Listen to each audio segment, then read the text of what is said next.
Right.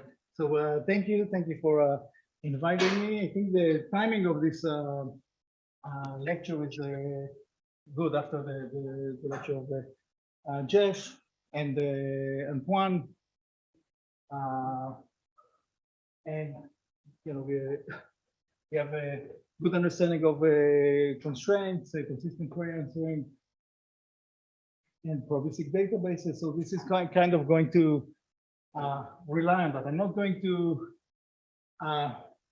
be very precise on the definitions that you've seen already, but in terms of the results analysis, I'm going to be mainly theoretical, precise, but I am going to talk slightly about the motivation. So this is the plan. I'll give some introduction and background to what I'm going to talk about. Then I'll have a segment about measures of inconsistency, why we need them, where do they arise, and some basic ones that I'll base my lecture on. Then I'm going to talk about, where my comfort zone is, the complexity of the calculation, algorithms, lower bounds, dichotomies, and so on. Then I'll make a connection to probabilistic databases. I think some of the questions that arose yesterday will be resolved, or at least there'll be some treatment to them today. Then I'll show basically how we are, or a principled way of using inconsistency measures in order to attribute responsibility to noise or inconsistency of the system to different data items, tuples, and maybe constraints and other components of the system that are around. But for that, we need to understand the inconsistency measures. And in order to understand their algorithmic and complexity aspects, we need to understand what's going on with, number two here, number three, how do we calculate these measures? Okay, and then I'll conclude. So I hope that I'm assessing time reasonably. If I'll get to the conclusion that I need to cut stuff, then maybe, maybe I'll cut stuff from here, but it's kind of independent, but it's all on this line. Okay, so whenever I talk about inconsistency, I start with the same example, which I find effective and amusing. This is from Wikipedia a few years back. Since then, they fixed all of the mistakes that were there, but it's very easy to find in something like Wikipedia, knowledge base that is constructed from crowd contributed data. It's very easy to find mistakes because there's so much information going. So, for example, one type of inconsistency is people have different heights or were born in different states. That violates integrity constraints, or died in different US states. Or situations like one person is the parent of another person who is the parent of the first person.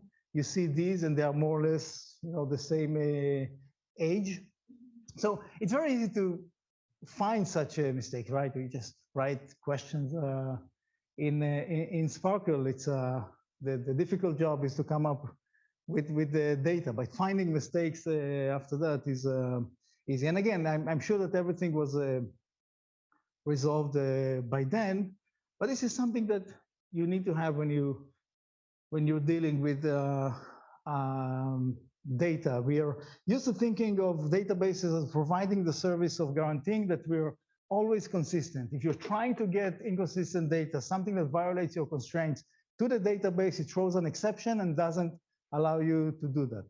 But in many situations, the data that we have has these inconsistencies. We want to have the data and want to reason about this data with the inconsistency. So it may be the case that we are starting from data sources that are noisy to begin with, like collected from a crowd, web pages. People are, not necessarily accountable for the content. Fake news was mentioned yesterday. It may be the case, that you start with correct data, but the way from the source to your database goes through noise, natural language processing, image processing, sensor analysis. Okay, so the techniques themselves introduce noise. And even if all your data is fine, you do integration of different data sets, like to enterprises or enterprise and some other source, and there are some disagreements on how they call things. So you have two names or two identifiers, types, and so on. And then there are some, changes that are legitimate but not always updated, and again can lead to inconsistency, like people change their marital status and their address and so on. Okay, so now we are going to talk about the measurement of inconsistency. Okay, and I'm going to explain where it arises. And first, who is looking into that? Which research communities? So I think most of the work that is aimed explicitly to understanding inconsistency measures comes from the KR community. There are several people there who investigated, I think for their whole careers, understanding, different measures, what properties or postulates do they need to satisfy, comparing between the methods and so on. And there they were looking at what they call a knowledge base, which is a set of logical statements. There's a nuanced difference between that and databases, where we have a separation between the data, the tables, the rows, and which do not have constraints with them, and the constraints which are the kind of the meta information about our data.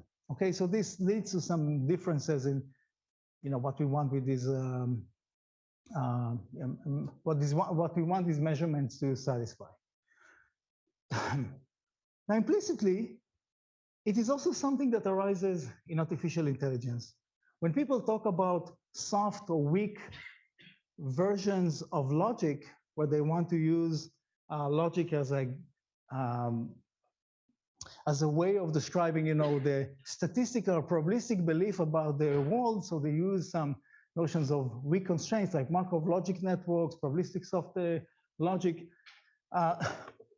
When you look at the definitions, what they do implicitly is to define some measure of inconsistency or consistency. To what extent do I satisfy my constraints? And then based on that, define a probability space. I'll be slightly more precise in the next slide, okay? I want to say, inconsistency measures have been around implicitly or explicitly, playing different roles.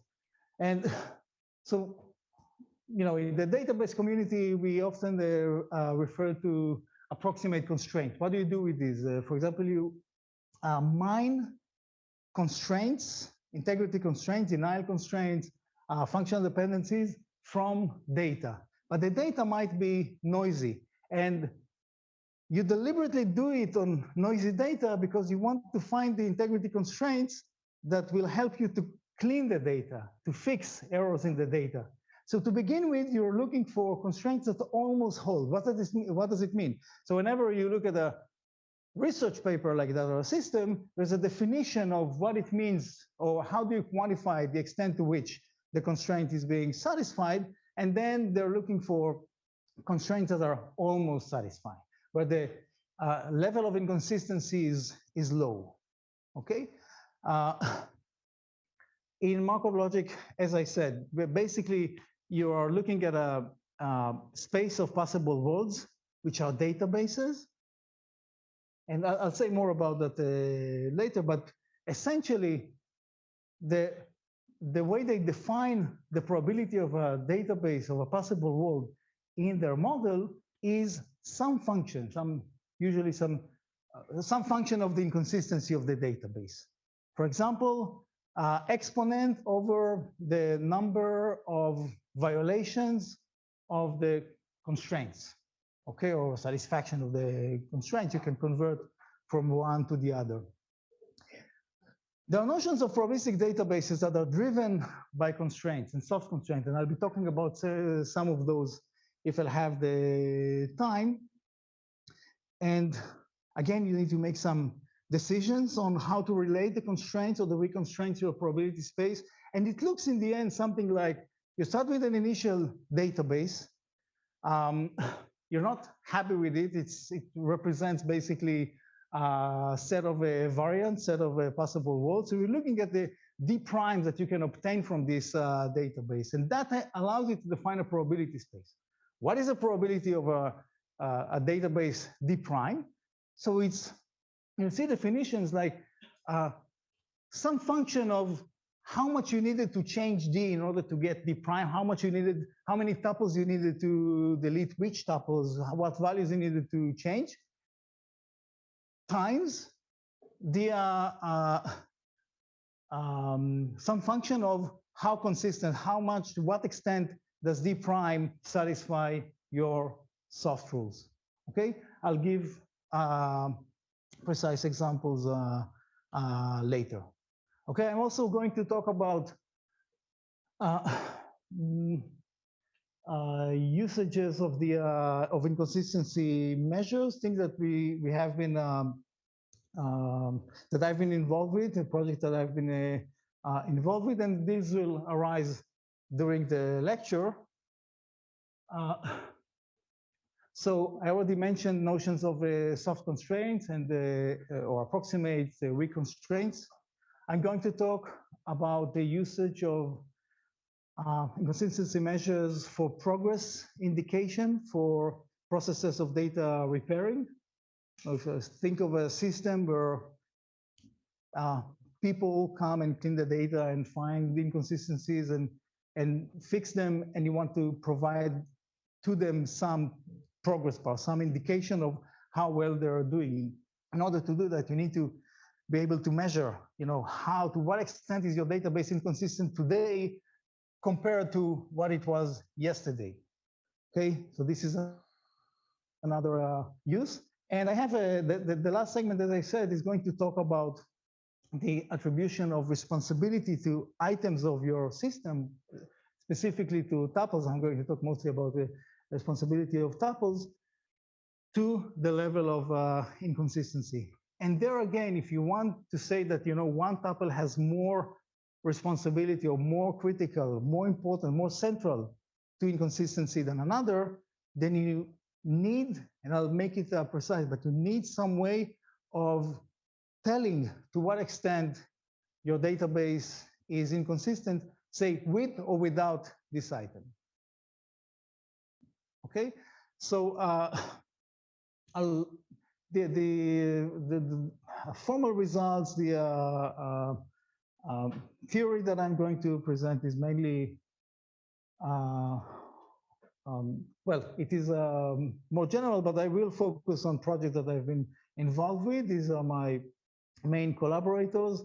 I think most of the work here is from the PhD of Esther Lipschitz. And as I said, I'll focus on algorithms and complexity, which I find them suitable to teach right in a school. So, okay, now I'm going to give some basic definitions. Questions? So far, I didn't say much. I just, gave the general intuition or motivation to what we're doing. Yes. I just want something to eat because before you were saying in the slide, you were saying that assigning responsibility to tuples. Okay, but in essence, maybe it's not the whole tuple that is inconsistent. Maybe it's just one data value. So why don't you assign importance to data values instead? Right. So we'll get there. We'll get there.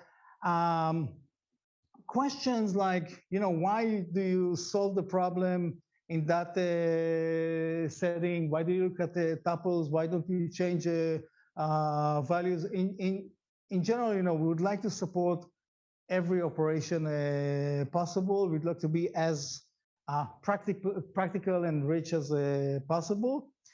Here we're trying to understand the theory, complexity, guarantees around things, and there are many cases like the ones that you describe that we're not there yet. These are questions that are much harder to analyze than what we know. So you need to make some choices, and this choice between looking at a whole tuple as a one unit versus changing a value, this will arise again and again. And I'll use this, or I'll give this say apology again and again, because this is really a gap between what we understand theoretically, algorithmically, and where we would like to be.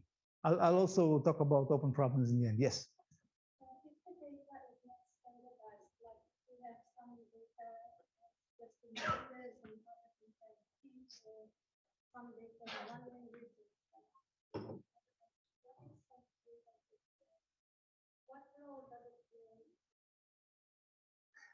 So, yeah, the heterogeneous data, it's kind of orthogonal. I'm not relating to that. I kind of assume that I'm getting to the data after all of the ETL and everything has been taking place, and it's all now in a relational model. And this is the point where I discuss. So I think a larger question of what we do with entire systems. And I don't want to get there again, because I'm a bit concerned about the time. All right?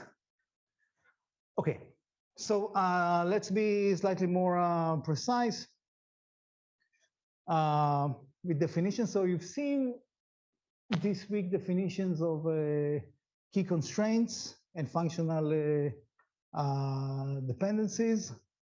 Right, Andreas gave a very good introduction, very precise definitions.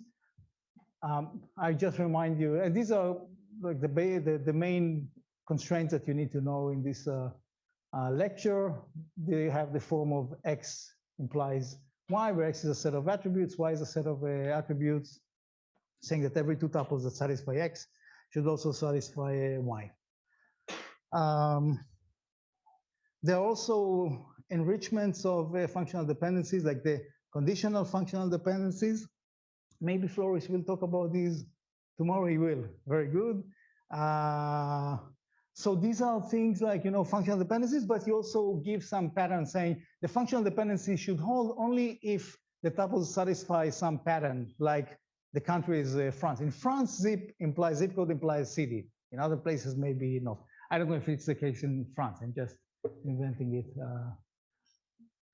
What else? Denial constraints.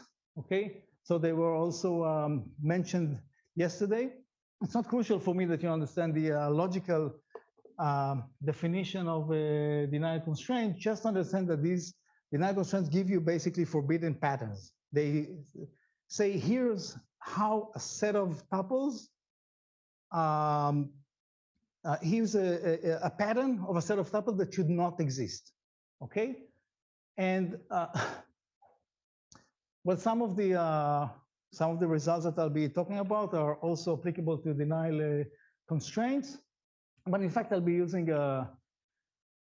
the property of being anti-monotonic. Okay, what I do not include in this anti-monotonic, which I'll explain now, are things like the referential constraints or foreign keys or inclusion constraints that say that some tuples should exist. If X is the parent of Y, then X and Y should be in the person relation. Okay, anti-monotonic means that consistency is preserved under a subset. If you have a consistent set, then every subset of it is consistent. Or Jeff was describing it in a negative way. If you have something that is inconsistent, you will not gain consistency by adding more tuples. And so this is important. Some of the measures that I'll be talking about, some of the analysis algorithms, approximations, they apply to general anti-monotonic constraints under some mild assumptions that I'll explain. Okay, so here are examples of functional dependencies. Person implies birth city implies birth state, A implies B implies C. Okay, here are violations of the functional dependencies. Ask me if you do not see the violation. And a useful concept is the conflict graph.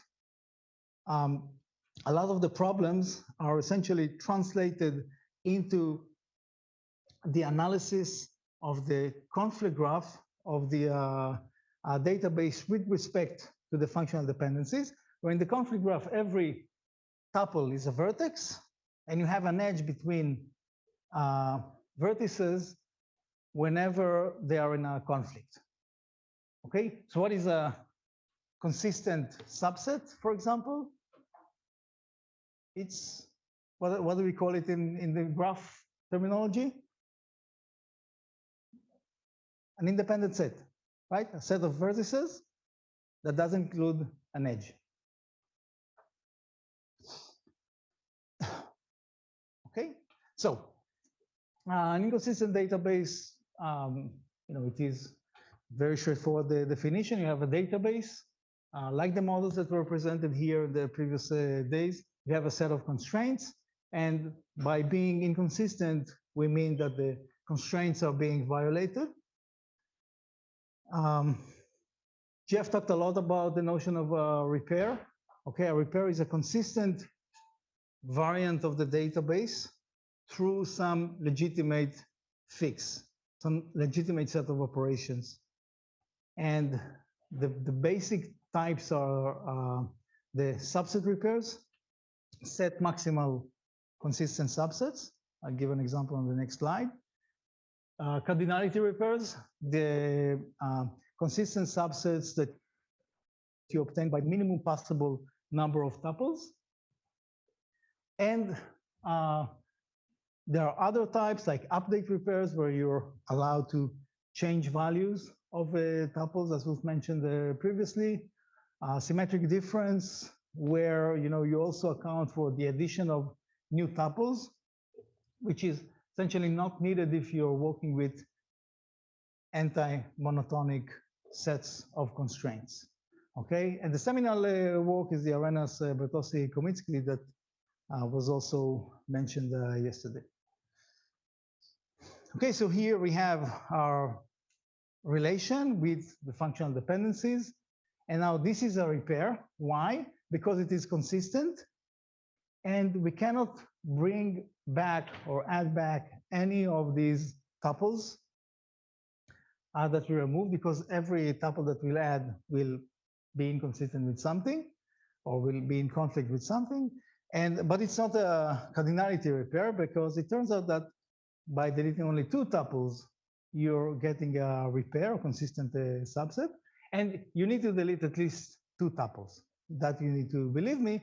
And so this is what we call a cardinality repair. Okay, some classic repair problems. You've learned about them yesterday, so no need much. Repair checking is D prime a repair of D. Consistent query answering, Jeff was talking about it.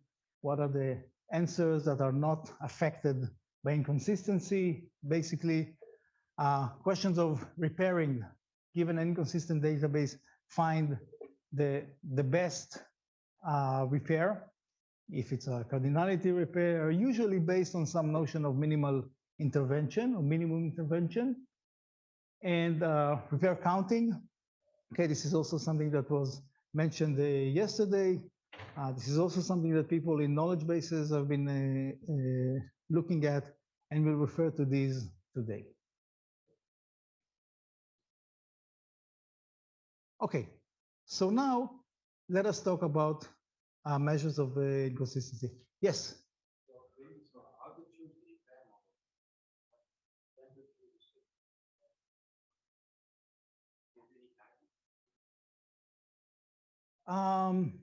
So this this is the slide. So depending on what it is that you want to do, if you want to do like data cleaning or suggest a good repair, then you would like the repair to match as closely as possible, you know, what people actually do or would like to do in practice. These are the updates. If you have inclusion constraints and you also want to suggest new tuples with tuple insertions and so on. It is quite challenging to find any some algorithmic guarantees, understanding how to do that efficiently, or reasoning about when it is hard, when you're allowing this rich set of operations. So so in practice, you would use some heuristics, do your best. You'd like to use approximations. This is also hard to or challenging to find approximation guarantees. But I said, no, I would say if you want to have a system, you want the richest possible. If you want to have guarantees, probably we'll need to stick to simple things. And we mainly understand the subset repairs. We far better understand subset repairs than any other types of repairs. Now, if you want to have a measure of inconsistency, then it's not critical that the objects that you use in order to measure inconsistency. I'll use these repairs later on to give some numbers, you know, like how many repairs do you have? That's one way of measuring inconsistency. It's not critical that you have exactly the same type of repairs, because this is a measure, and you can use say a rough measure that doesn't incorporate the fact that you can add tuple or change values. We did experiment that, and they were kind of encouraging, but very initial work. So yeah, I hope this answers the question. Okay, so yes. Somehow related question before we go on. If we go on. So whenever we got questions like from one, questions like, for example, subset repairs, one may say it's very ad hoc, right? I mean, the maximality is an ad hoc decision. So you have to compete with double wide, that's one of them. One may say, consider probability that both of them are not as. How do we answer this? Because I think it's a valid point, right? What do you think about that? Yes. Look, so I do not want to get into this, because I think this is a philosophical and long question, and I mainly gave these definitions in order to define the inconsistency measures. But in general, you should ask, you know, do you want to have a principled approach? Do you want to have some unified approach that is not ad hoc to specific systems, but kind of general? Then, you know, if you want to have these principles, you need to make some assumptions. Now, if these concerns, like why would you choose one over the other, is something that you can phrase precisely and at least define things nicely theoretically. And we did work on preferred repairs, for example, where we have some network or some preferences that say I trust this tuple more than I trust that tuple, but it may be the case that there's another tuple that I trust better, and then that tuple goes away, and so on. And we try to make sense out of that, and again give algorithms and consistency. So I think that there's a balance. You can do things ad hoc per specific use case and employ engineers for the task, and then you do whatever makes sense for that specific situation. Or you're building general purpose tools that come with guarantees, that have all the theory backing it. I mean, you know what you're getting. These are guarantees. And then what can we do? We can give guarantees to things that we understand, that we can prove guarantees for.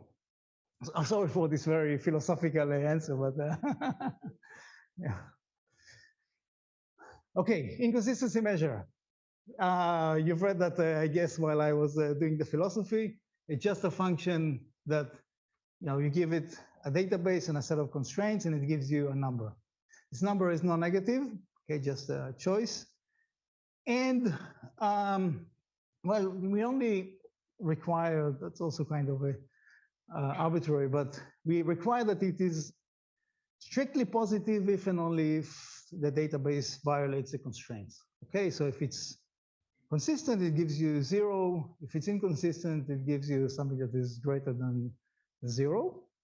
And yeah, no other requirements. And I'm going to talk about several examples. Some of these examples are really making sense when you're looking at anti-monotonic constraints, like functional dependencies, like denial constraints. So when you look at these examples, have in mind these kinds, a functional dependency, just to think of a functional dependency. So one measure, and I'm going to look at like 5 measures that I'm going to base the lecture on, just as illustration of different problems, how they arise in these inconsistency measures, how do we solve them with these measures. I am going to make a case that these are not totally random. There has been some use of them. There has been some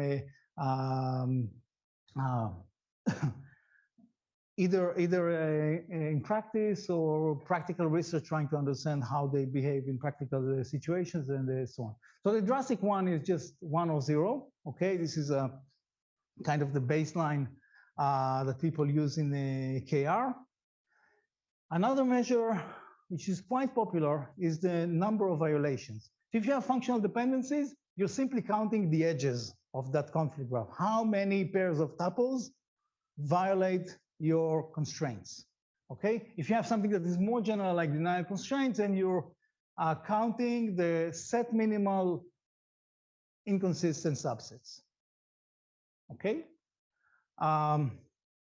the number of problematic tuples, these are all the tuples that participate in the violations. Okay, how many tuples participate in the violation? By the way, you might find this name of number of violations, you might find different names for that, like MI Shapley inconsistency. I don't know how it is really related to Shapley, but it is MI is minimal inconsistent that I know.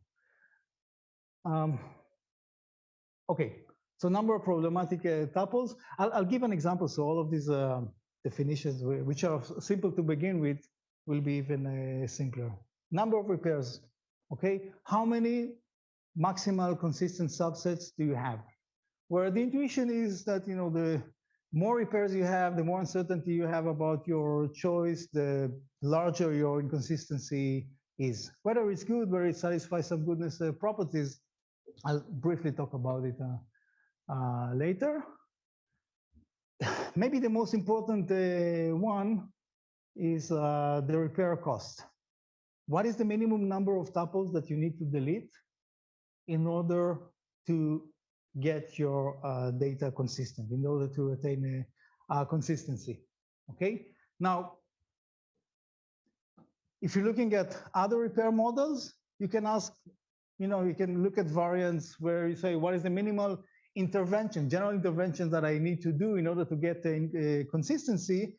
And then, for example, you may allow to change values. But I'm sticking to these definitions because they are well defined and we understand things about them. I'm going to analyze them. Yes? Isn't the number of repairs kind of not in line with what we wanted? Because to take a consistent database, there is only one repair. And the more inconsistent it is, the number of repairs might increase.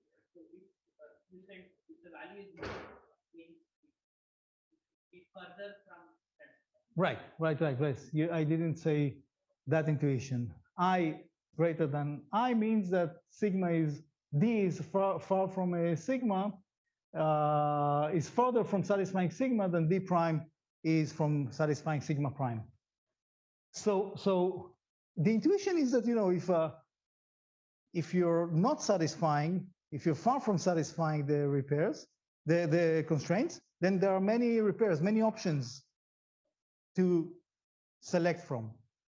And if you're almost satisfying it, then you have only a few options because you need to resolve some local issues. But I agree with the 0, 1, you need to do some adjustments because right, if there's the number of repairs is 1 if it is consistent, so probably I should reduce it by 1. You're right. Good point. Yes. I guess you cover basic restrictions, because you don't accept weird things like if you have two set of restrictions that are equivalent, they should have the same value in the function, for example. So if you good question. You would like one, so you're touching upon the further properties or postulates, goodness properties, rationale of these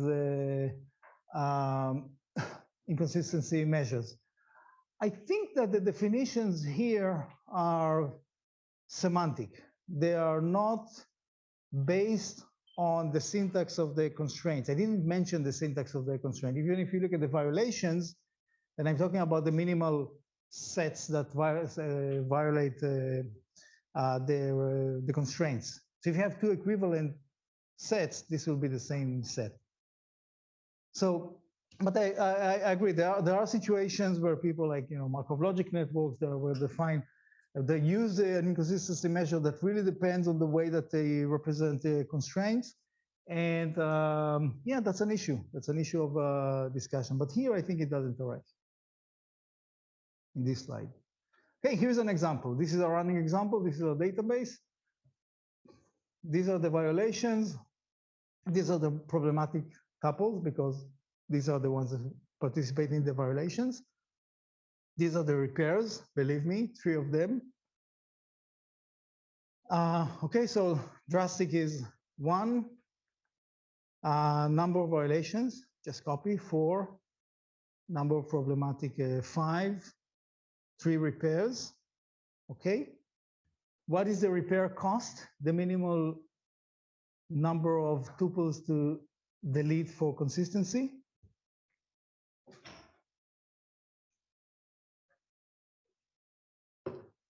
So we have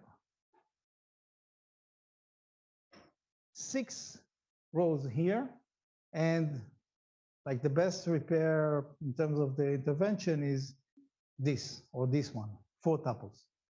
So the cost is 2. Okay, we need to delete at least 2 tuples, okay, precisely 2 tuples in order to get 2 is the minimum number of tuples that we need to delete in order to get consistency. Here's another example that kind of illustrates the difference between these measures. So assume here that you have 50 rows, each time it's LA in California, and then Douglas is in LA, but it is stated that LA is in New York. Here we always consistent, except that Douglas is again in New York, and there is one tuple where LA is stated to be in California. All right, let's look at the measures. So the drastic does not distinguish between them. Violations, here you have 50 different violations. Here you have only one. All the tuples are problematic here. Oh, sorry. So this is 51 here, and only 2 tuples are problematic here. So this is 2. 2 repairs. Okay, if you, whether you include or exclude Douglas, then repairs does not distinguish between them, which you can say, you know, is a good thing, because in a sense, you know, what's really the difference between them? You just have this problematic tuple in the bottom, and repair cost is again not distinguishing between them. The cost is 1. Just remove this Douglas tuple. Yes. Yeah. Yeah.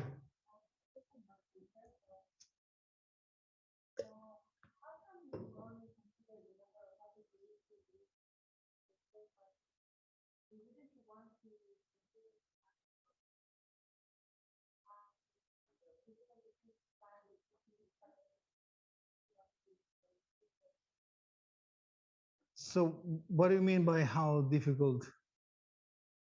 Complexity-wise?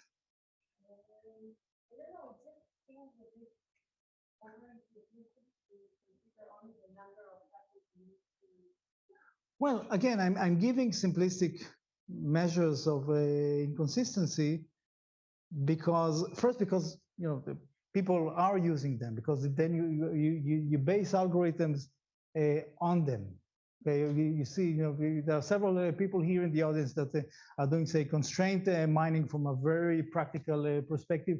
In the end, they need to make some choices about the inconsistency measures, and I'm not very far. I'll say that in the next slide. Now, some extension of an immediate extension is, you know, you can have weights on these tuples, and you say, okay, some tuples are more important than others, or more costly to remove than others.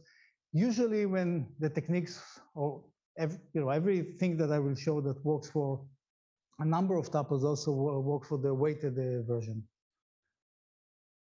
Again, if you want to talk about models that are richer, that allow also for other types of intervention, of course, this is well defined. In terms of understanding the theory of them, we're not there yet. This is one of the open questions that I'll mention in the end.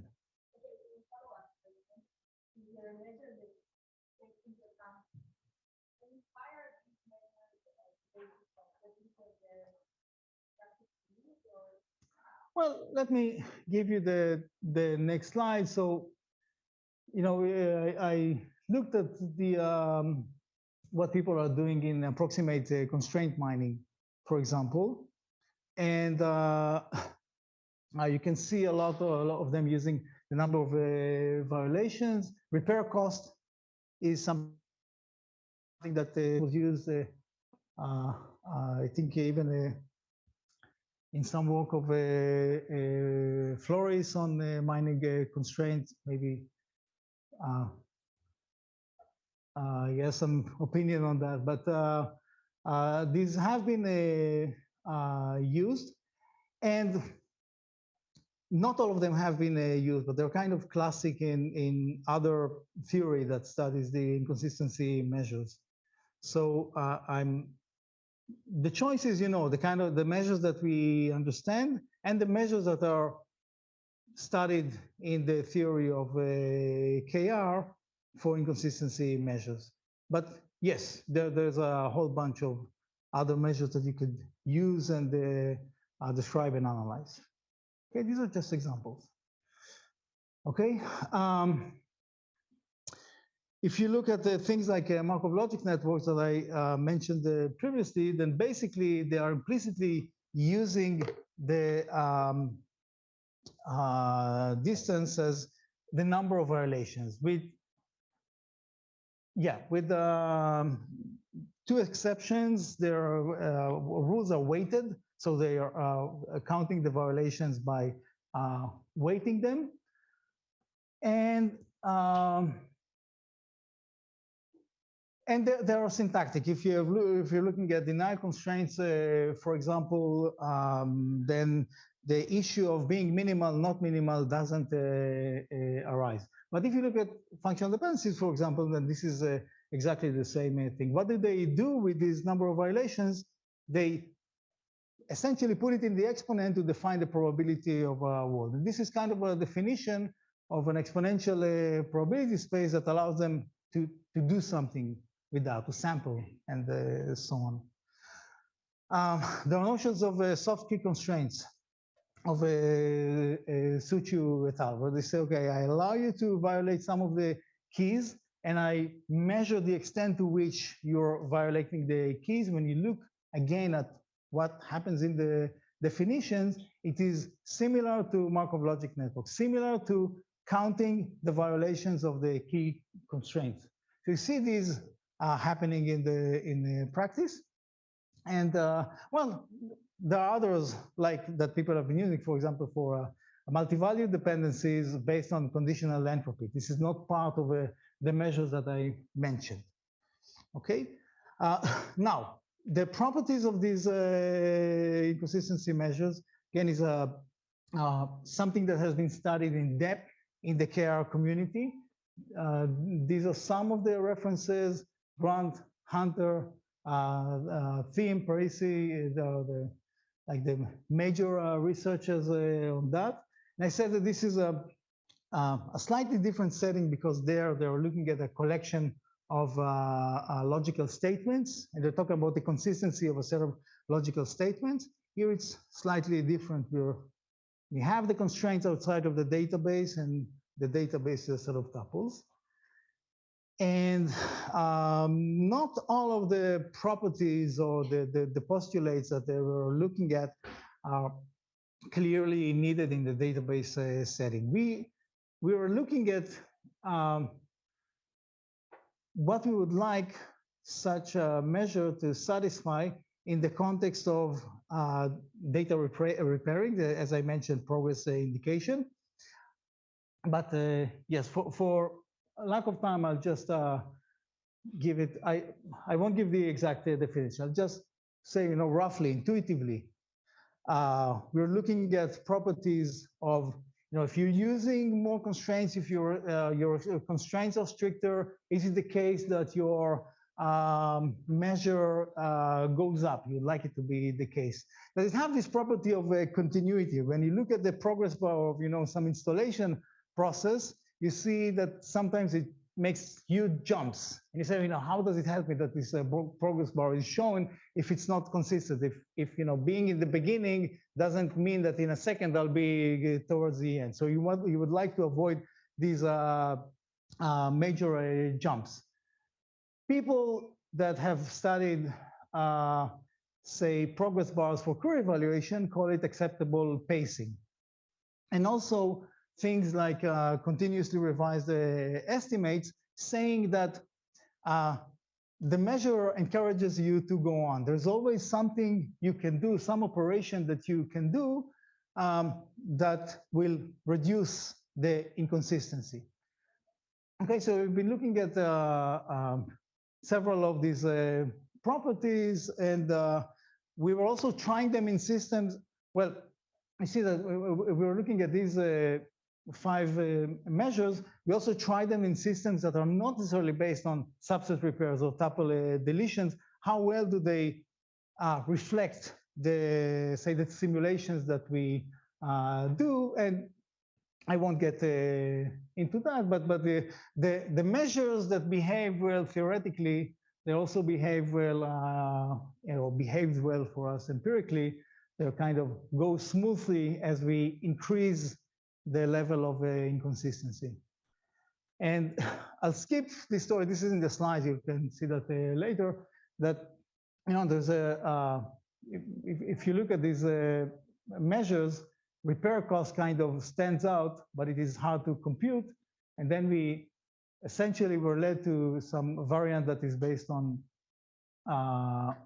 some linear relaxation of repair cost in order to get something that is both useful and tractable. I'm going to talk about complexity in the next part, so I'm deliberately saying it, informally, hand waving quickly, because I want to get to the next part, and I'm really concerned about the time. Yes. Please no. Sorry, I just want to understand how do you test the function according to the level of inconsistency if the function is measuring the level of inconsistency? No, so you do operations on the data, you introduce noise, and you measure.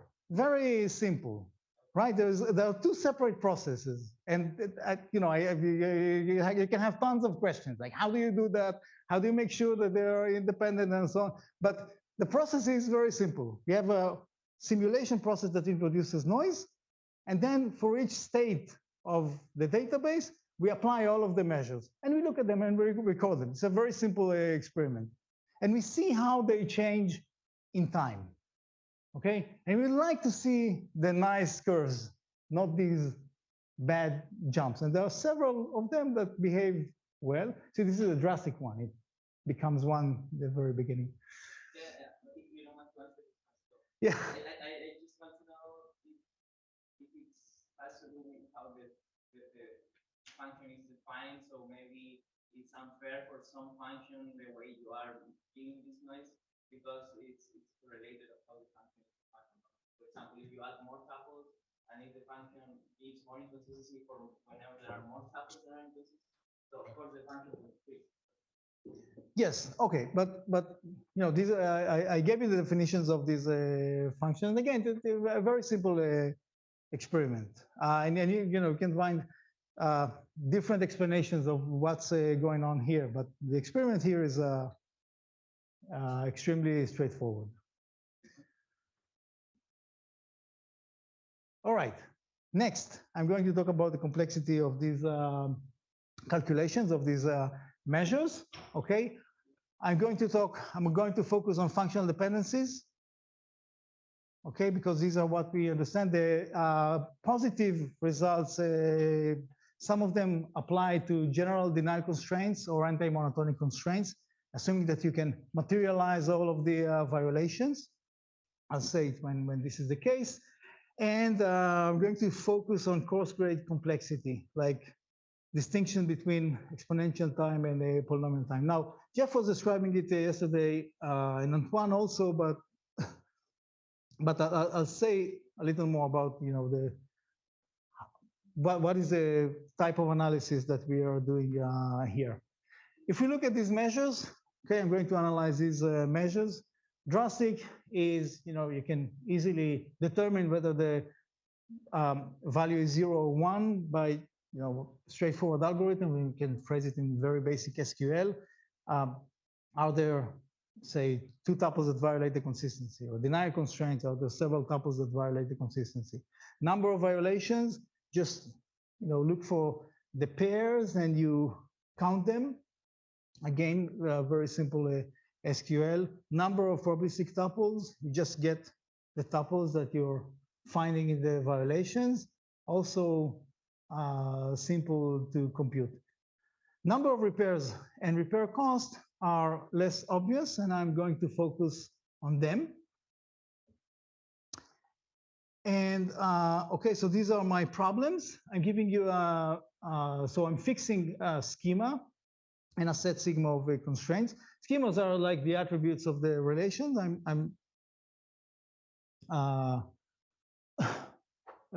These are not going to arise too much, and I'm given a relation D over the schema, and I want to find in the first problem repair cost the minimum set of tuples E that I need to remove in order to satisfy sigma. Okay, number of repairs, I get the same. I have the same parameters; these are fixed, same input, and I want to compute, to calculate the number of repairs, to count the repairs of D with respect to sigma. Okay, notice here that when we're looking for the repair cost, we're looking for, say, the greatest consistent subset. Okay, and we use a different notion of repair here. When we count the repairs, we're looking for set maximal consistent subsets. Okay, now I'm going to talk about data complexity. So usually, I just want to emphasize, this has been mentioned yesterday, but I want to emphasize what it is that we're doing.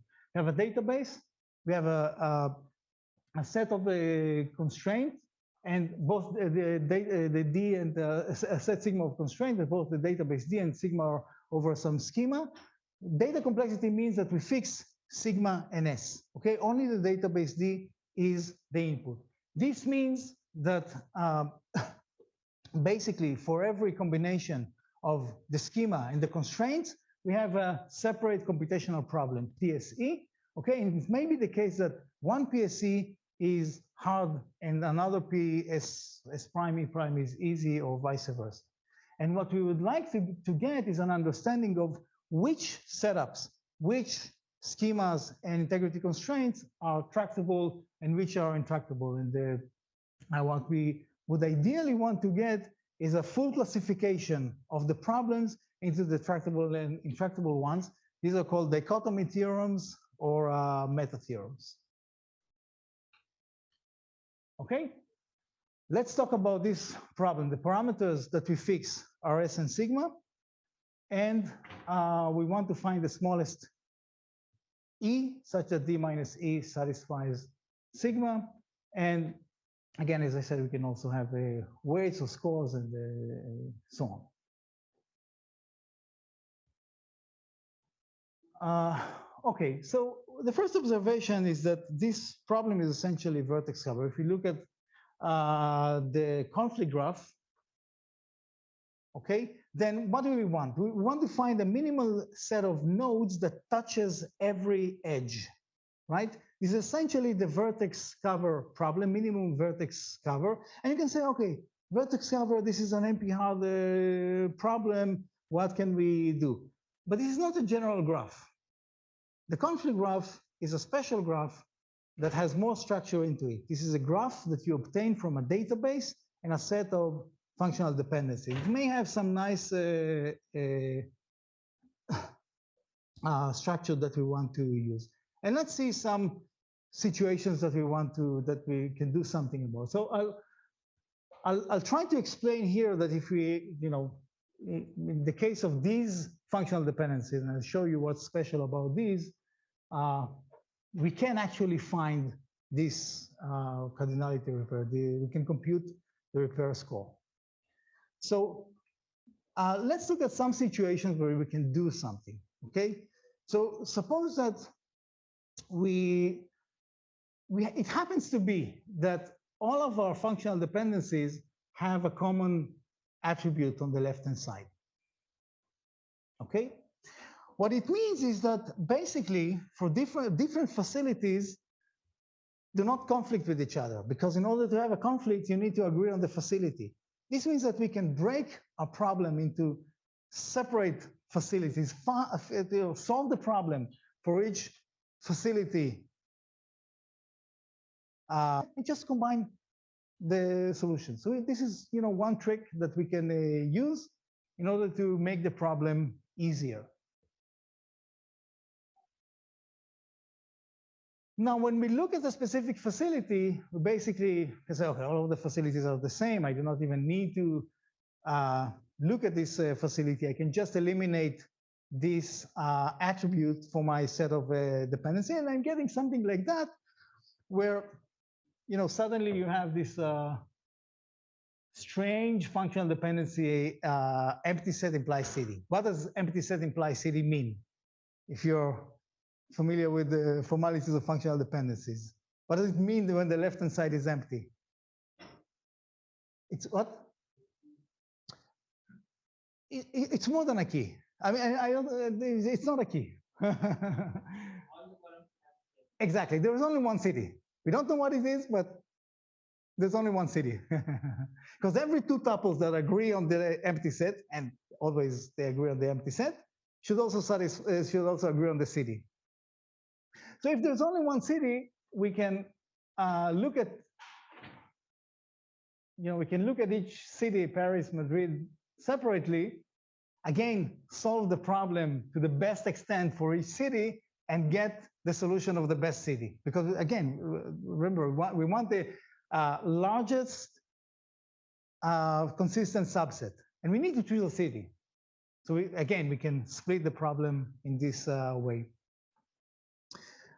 I think the most sophisticated trick is this one, where the functional dependencies essentially tell us, this is the one I started with, the functional dependencies basically tell us that there's a matching between FID and FNAME. FID implies FNAME, FNAME implies FID. So whatever solution I'm going to get for this repair problem, it is going to define a partial matching between FID and FNAME. Every FID has one FNAME, every FNAME has one FID. And so here is what I can do. I can split the database according to the pairs. Okay, each pair I treat separately. I find the best solution for each pair, and now I have a cost of what do I gain by pairing between F02 and HQ. Okay, and with that I can do maximum weight matching. I can apply a maximum weight matching algorithm, flow algorithm, whatever, and this gives me the best solution. Okay, so again, I was able to reduce the problem, simplify the problem, because now when I look at each of these partitions, I can say, okay, forget about FID, forget about FNAME, they're all fixed, they do not matter, and just simplify your constraints, okay? And now I can apply these tricks one by one. So, okay, we have this empty set. This is the consensus situation. We can eliminate the city, okay? And now we have a common left-hand side because room is in all of the constraints because there's only one. We can apply the first trick, okay? Second trick. And then we essentially empty. We just eliminate all of the constraints. Now there's a general rule here. These tricks are special cases of the rule that says, find two sets, X and Y of attributes. They should have the following properties. They should functionally determine one another. They should be equivalent in terms of sets of attributes with respect to the functional dependencies, have the same closure. And every functional dependency in sigma includes either X or Y. Okay, this is a general rule. And the idea is that if you can find such X and Y, then you can eliminate them. Basically, delete all of the X's and the Y's from all of the constraints, and now you need to solve this problem for the smaller set of functional dependencies, smaller sigma. Okay, so this is a general simplification rule. And so in the case of the common LHS, for example, X is equal to Y. X and Y are the same, and they appear in all of the left-hand sides. And in the case of consensus, X is empty, and Y is what you have on the right-hand side of such an FD empty set implies a city. So here Y will be the city. Again, they are equivalent because city implies empty set, and we know that empty set implies a city. Every rule includes one of them on the left-hand side, for example, the empty set. And so again, we can eliminate them. And then the general case of X and Y is where we use the matching, the best matching algorithm. Okay, now, the point here, the interesting thing is that this is not just an arbitrary set of tricks to simplify the problem. This is actually a complete set of, or a complete algorithmic trick in the sense that if we cannot eliminate all of the tuples using this technique, then we essentially have a hard problem. Okay, this is the theorem. The simplification process that I described to you succeeds in eliminating all of the functional dependencies and finding the best repair, if and only if the problem is solvable in polynomial time. If you cannot do it with this technique, then the problem is how. This is a dichotomy theorem, of course, under conventional complexity assumptions. Okay? Yes? Because normal forms have an impact on this. It seems to me that in third normal form, it seems that it's impossible to have this situation. I think that you to have which situations where, for instance, you have some functional dependencies that share on the left-hand side some attributes. Otherwise, the relation is not even in second normal form. yeah, I'm not sure that you cannot have this. It's not in third normal form. Is in third normal form. Then it is a hard problem. Yes, yes, I understand. So yes, also in third, you can find these matchings in third normal form. But I think in third, no, this first this classification also holds in. We didn't think of whether in third normal form you find both cases of this dichotomy. Second, these are the relations that you're extracting are not necessarily following this normal form. You collected them somehow. They are noisy. They violate your constraints. Okay, so it may be the case. It's not clear that you want them to be in this normal form because to begin with, they do not satisfy your constraints. They have some noise, and you keep this information with you. You apply this technique when your database violates the constraint. If you insist on some normal forms with respect to these constraints, I don't know what's going to happen because you do not want to satisfy this constraint to begin with because you'll lose some data. Okay, so it's not clear that the principle of normal forms is applicable to such data where you want to apply such an algorithm. But yeah, a good point. Okay. Now the question is, how do we prove such a theorem? I showed you more or less, how we solve the tractable side. What do we do when the algorithm succeeds? How do we show hardness? And this is a technique that I'll be mentioning later again and again. That has been used in several problems, actually quite a few research projects that gave dichotomies over the sets of functional dependencies. These are the fact-wise reductions. These are basically a fact-wise reduction. Think of it as a function that takes a general tuple over one schema and produces a unique new tuple over another schema. And it is unique, it is one-to-one in the sense that, so an example of that would be you're getting AB from one schema and you're producing A and a new value that is composed of A and B of the other schema, or B, comma, ABC, okay? So it should be injective. It preserves consistency and inconsistency. This is usually the difficult part to prove, and it's computable in polynomial time. Now, the importance of this technique is that I build these for one problem, and usually I can use it on another problem, or I can see that some others needed to build these factorized reductions for their work, and we can rely on it. And I'll show examples later on. With these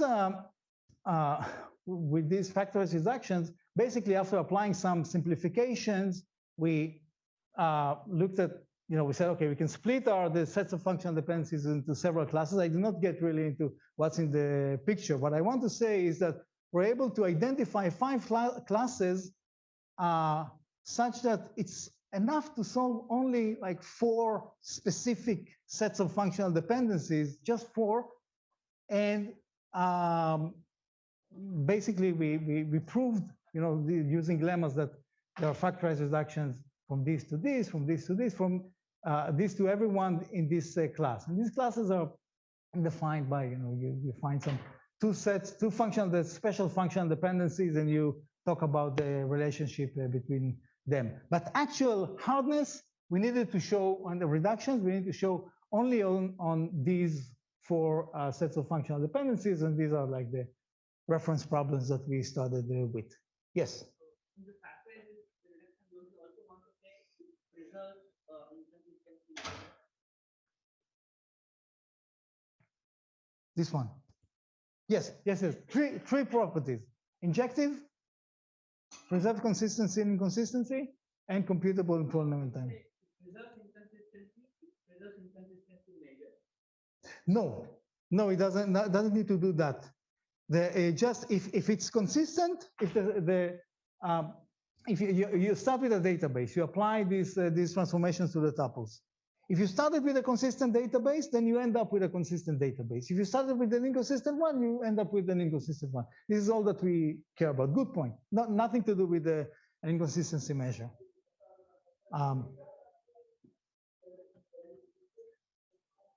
Okay, and I'll say that these factorized reductions were used later by the group of Miao et al.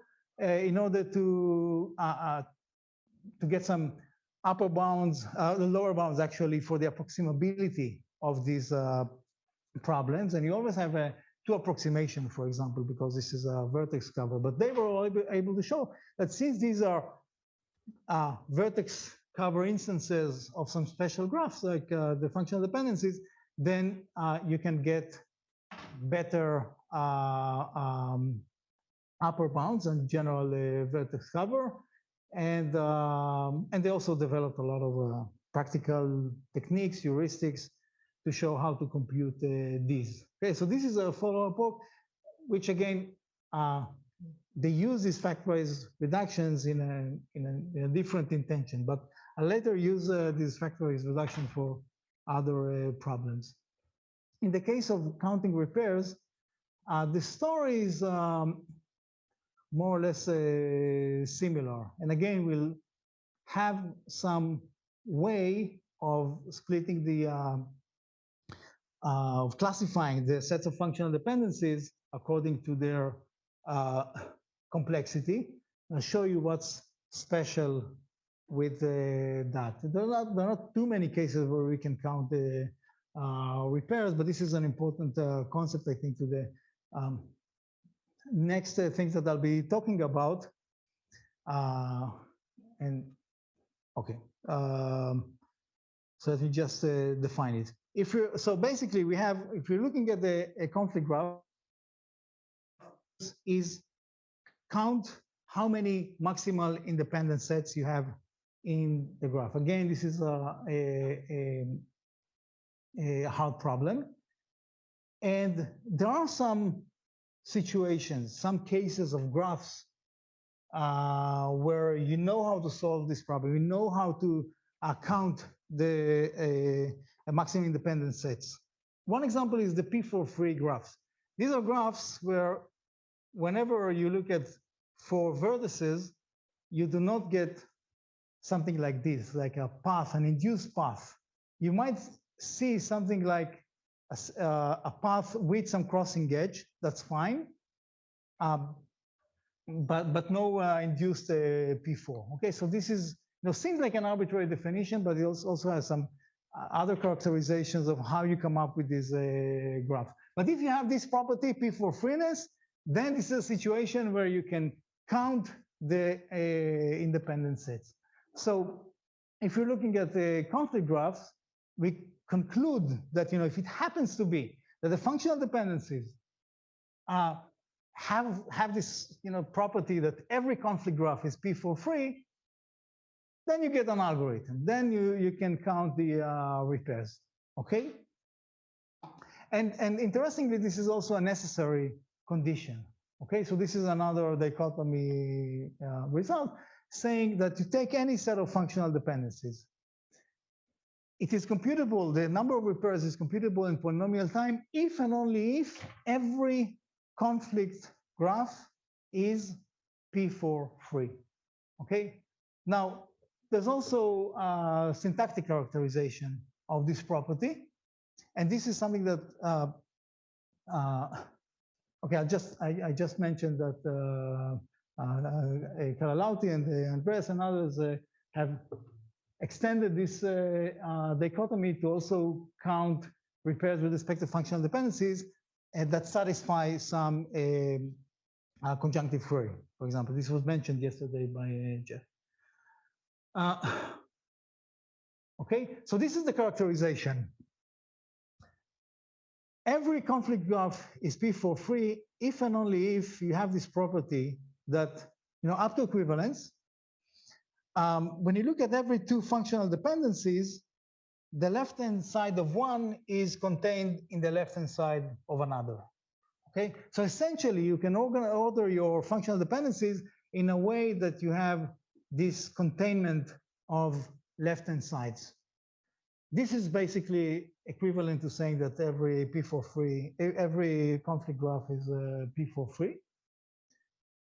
And so how do you test that? Well, it's enough to take the what is called the minimal cover of the set of functional dependencies. Basically, you eliminate redundancy. If there's some functional dependency that you can conclude from the others, then you remove it.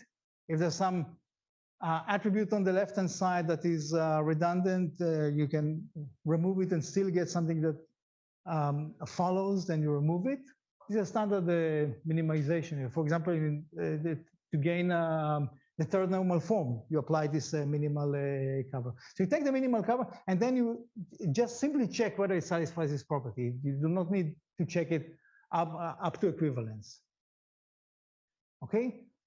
So this is a property that we call LHA's chain, and this turns out to arise in several situations where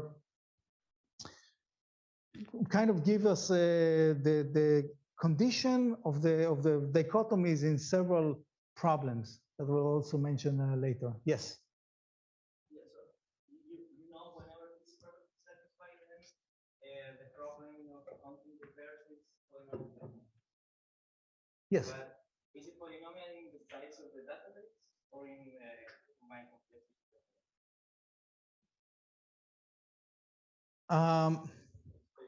In combined, but I don't think you do not need to be exponential in the schema. Basically,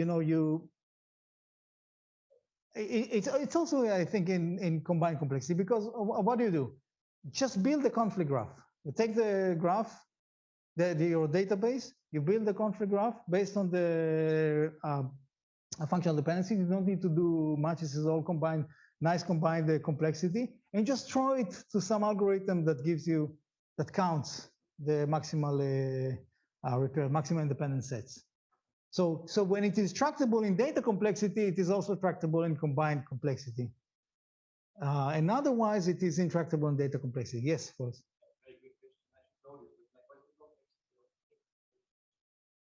This is the complexity. This is very easy. You find a minimal cover, which is what you do with standard algorithms like implications, right? And Andreas, you thought about the implication of so you just remove redundancy from your set of sigma of functional dependencies, and then you check whether syntactically you have this property.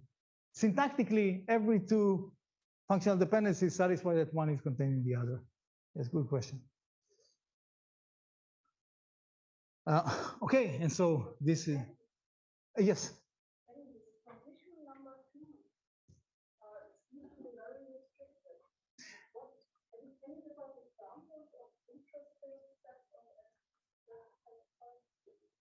Look, I realize that this is restrictive.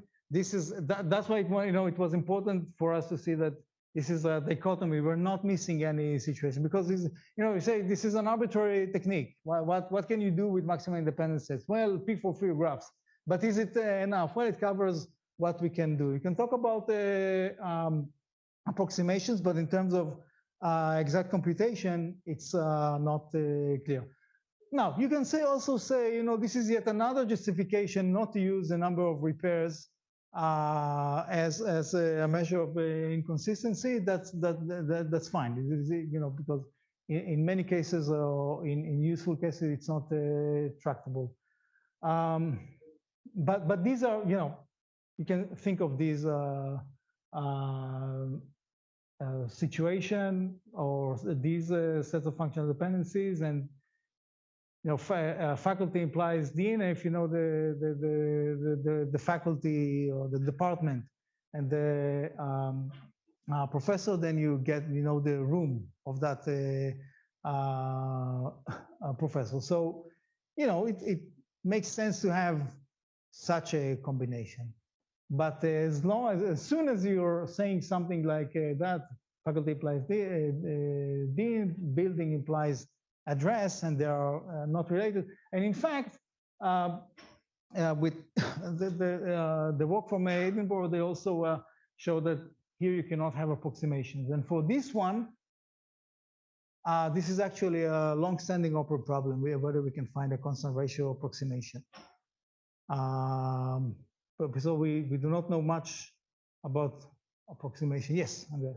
But let's say that primary keys are trivially left-hand side.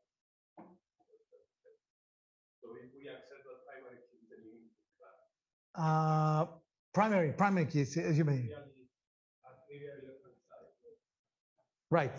I mean, if you have one functional dependency, then it is always an LHH.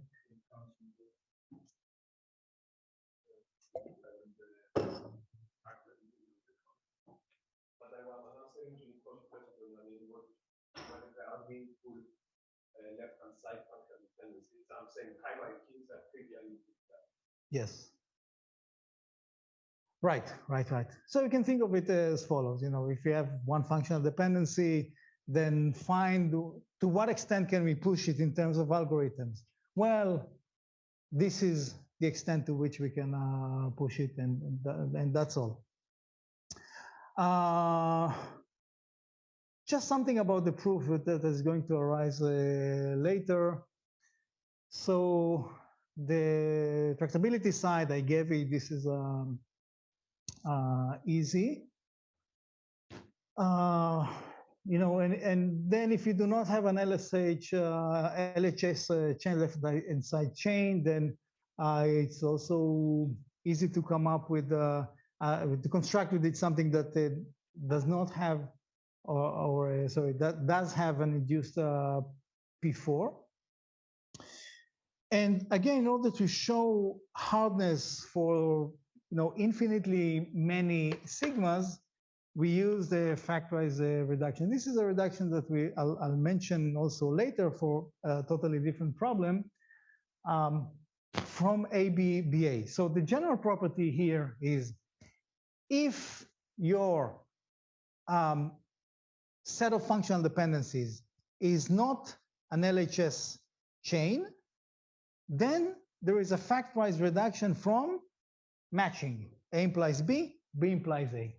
Okay, remember that because I'm going to use that later on to establish a complexity results on other problem, or a complexity result on some other problem. And this is the one. And it's a good time for the break. Yeah. Oh, I mean, like I have. You want me to do something in the 3 minutes that I have remain? Jokes, and I don't have good jokes. No, they're not funny. I know, Aval is good. Oh, that's good. Thank you. So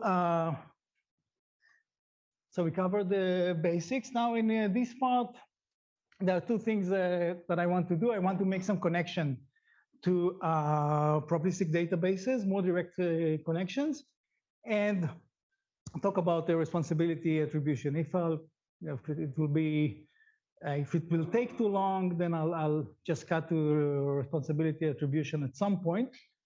But I think it will be beneficial for some of you to be aware of the probabilistic, like these quantitative aspect, the probabilistic efforts that people have been making in the world of managing inconsistent databases. And this is kind of a general model that you can think of, at least conceptually, when you're looking at repair systems or noise system, the noisy channel. So, you know, when we design a repair system, we have some idea or some belief of how the data is being produced, what happens in the real data. It satisfies some constraints. It is likely to satisfy some constraints. Maybe, you know, you have people coming from some distribution. So this is one belief that you have your intention, but you do not know exactly what it is because this is not the data that you're seeing. What you see is a realization. And you also believe that in this realization, translating the real data to what you see in your database, there's some noise that is being added, produced into the database. And then what you see eventually is one database out of this probability space of a database. And given this one, you want to reason about this one or the probability space of these ones. So this is a very general model. We call it a probabilistic unclean data pod, and it's been used, or it's the theoretical basis of several systems that are considered successful. And just to see how, you know, the generality of it or how useful it is, we can look at different instantiations. Like, again, if we want to say something interesting, we need to make some simplifications or assumptions. So you can think of, you know, the intention is that the tuples are generated without much bias, independent, identically distributed ID tuples. And we have constraints. They can also be weak constraints. Well, the examples that we've been looking at basically correspond to hard constraints. We believe that the real data, that the intention satisfies the constraints to the full extent, but can also think of weak versions. And then the realization, what does it do? So one model can be, you know, the realization goes and changes values of the tables, okay? This is the D prime that you get, the real data, and then it goes through some change that changes a name of some city here. And, okay, so this is your intention, this is the realization. And then what is the model? You have your constraints, like functional dependencies. And in general, you can allow for some violations of these constraints, but then you pay a cost. These are the weak constraints.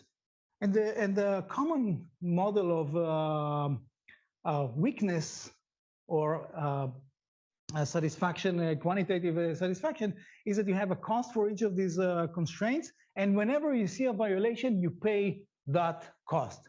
And this basically means that when you define the probability, the prior, okay, the probability of your D primes,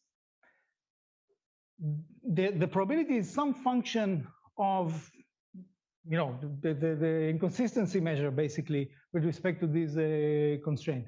So think of, you know, every violation you pay a cost, and then a common formula is something that is proportional to exponential over the sum of all the penalties that you obtain from the database. this is kind of the factor graph model or Markov model. And then you can look at other realizations.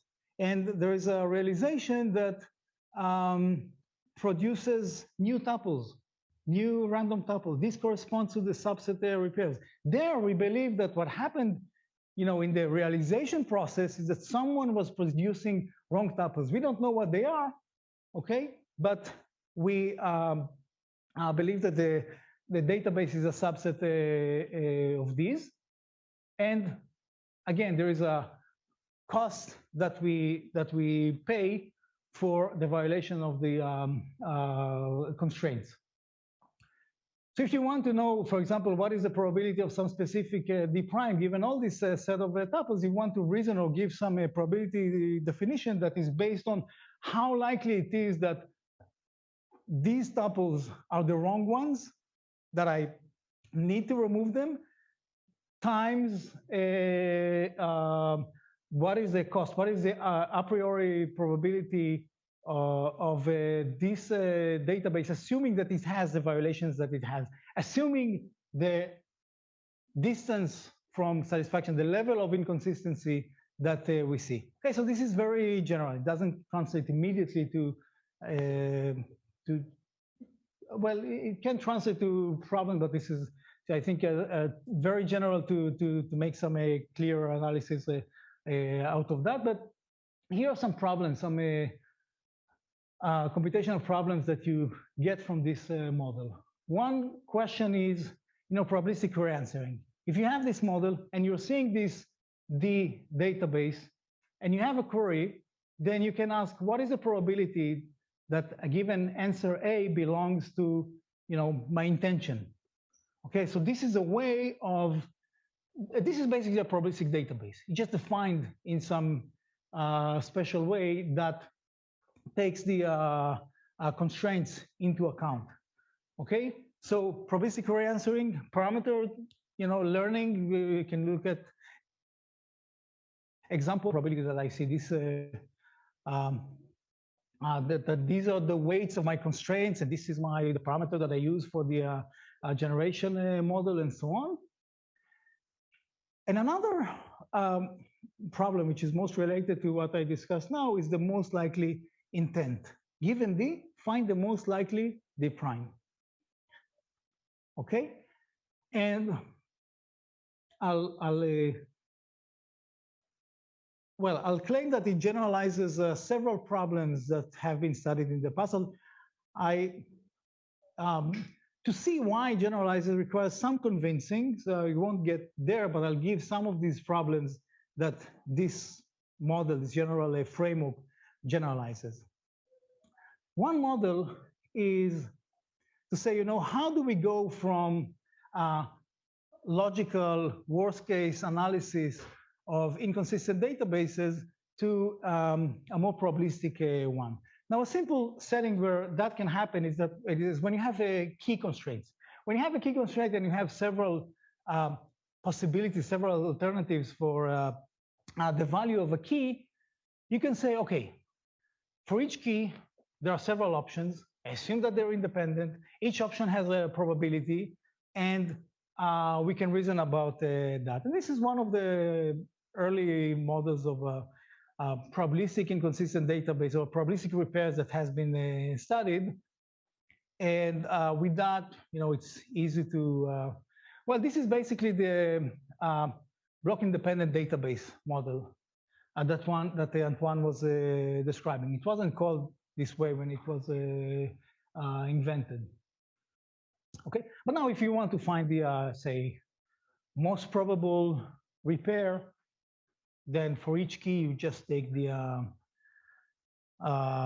say, the tuple with the highest probability. That's fine, we can understand what it means. We can understand the assumptions of independence. Once we go to more general constraints, like even these two functional dependencies, suddenly it's not clear what here is, what assumptions of independence do we make? How do we decompose the problem? Because now you have correlations between two tuples. You make one choice for one functional dependency, and then it solves the conflict of another functional dependency. You need to have some way of modeling that. So one way that people were using, like the operational semantics of Andreas and others, was saying, let us assume that the repair process, the way we fix the data, follows some Markov chain. We always make some random choice of which conflict to resolve, and then we resolve this conflict, and we go on. And you can see how you can, for example, effectively sample the repairs. And this is essentially the operational semantics and other research efforts that have been taken to attack this problem. And then, we can have whatever correlations you want with this functional dependency. You just need some way of choosing the next conflict to resolve. Okay? So I don't think that this falls under the PAD model that I described. There's another model that is based on the idea of tuple-independent databases. So I'll just remind you the definition. The definition says that the probability of, the subsets are the possible worlds, and the probability of every set of tuples is the probability that I choose precisely these tuples. Every tuple in D, the probability of that tuple, and every tuple not in D, the complement probability. Okay? So another approach that has been taken to reason about inconsistencies with levels of belief, levels of confidence in tuples or in data items, is conditioning a tuple-independent database. Say, okay, instead of looking at our model of databases as tuple-independent, let us assume that the real databases satisfy the constraints, and we basically restrict the probability space to the conditional space, conditioned on satisfying the constraints. Okay? And then one problem that you get is the most probable database. Given a tuple-independent database, find the most probable possible world that satisfies the constraints. Okay? This is how it looks like. You want to find a set of tuples, okay, that a D prime that maximizes this function. And you can see that it can be, at least on the face of it, this is a hard problem because there are many subsets or exponentially many subsets. And for each subset, you need to compute this probability if you want to do it in the naive way. Okay? But the problem should be clear. If the problem is not clear to you, then please ask. Given a tuple-independent database and a set of constraints, find the most probable database, most probable world that satisfies the constraints. Okay, so now when this problem was introduced, this is kind of a research or a story about the practice of the research. When they published this work, they analyzed the special case of functional dependencies that are unary, that have only one attribute on the left-hand side and the right-hand side. Okay? And they gave like a classification with some gap that remained there for unary functional dependencies, and left open the question for general sets of functional dependencies, and that gap also that remained there. Then we observed basically that this problem is something that we needed to solve already in a different context. This is a problem that we've seen already. It turns out that the problem of finding a most probable repair or a most probable database is very similar to the problem of finding a cardinality repair, to the problem of computing repair cost. The formal statement, the formal theorem says, take any set of functional dependencies, You can find the most probable database if and only if, in polynomial time, if and only if you can compute repair costs, if and only if you can find a cardinality repair. Okay, and the proof is basically by a reduction between these two problems. And so you can see here the connection. For example, we know that I showed you this simplification process of Lifshitz et al. Then you apply the simplification process. If it succeeds, then you can find the most probable database. If it fails, then this is a hard problem, sharply a hard problem, how to approximate and all. Okay, so I think this is kind of another way of looking at this repair cost or cardinality repair problem. Okay, so questions about this result? I want to see that. Yeah, I can continue with this part, unless there are questions. Okay, but so far, all of these results and the connection that that I've made was to the case of hard constraints. Think of the constraint that you're paying a very high cost for every violation. I did not yet talk about what happens if you want to weaken the constraints. Okay, what happens with the soft constraints? And these are, our understanding of the complexity of those is very partial. There are some basic questions, basic situations, cases, specific functional dependencies where we do not know how to reason about them. So basically, the idea is, if with MPD, most probable database, you wanted to find the maximal consistent database with respect to this function, with soft constraints, it's something like, you generalize the probabilities to weights. This is possible. Okay, if you multiply all of these probabilities, and this is quite similar.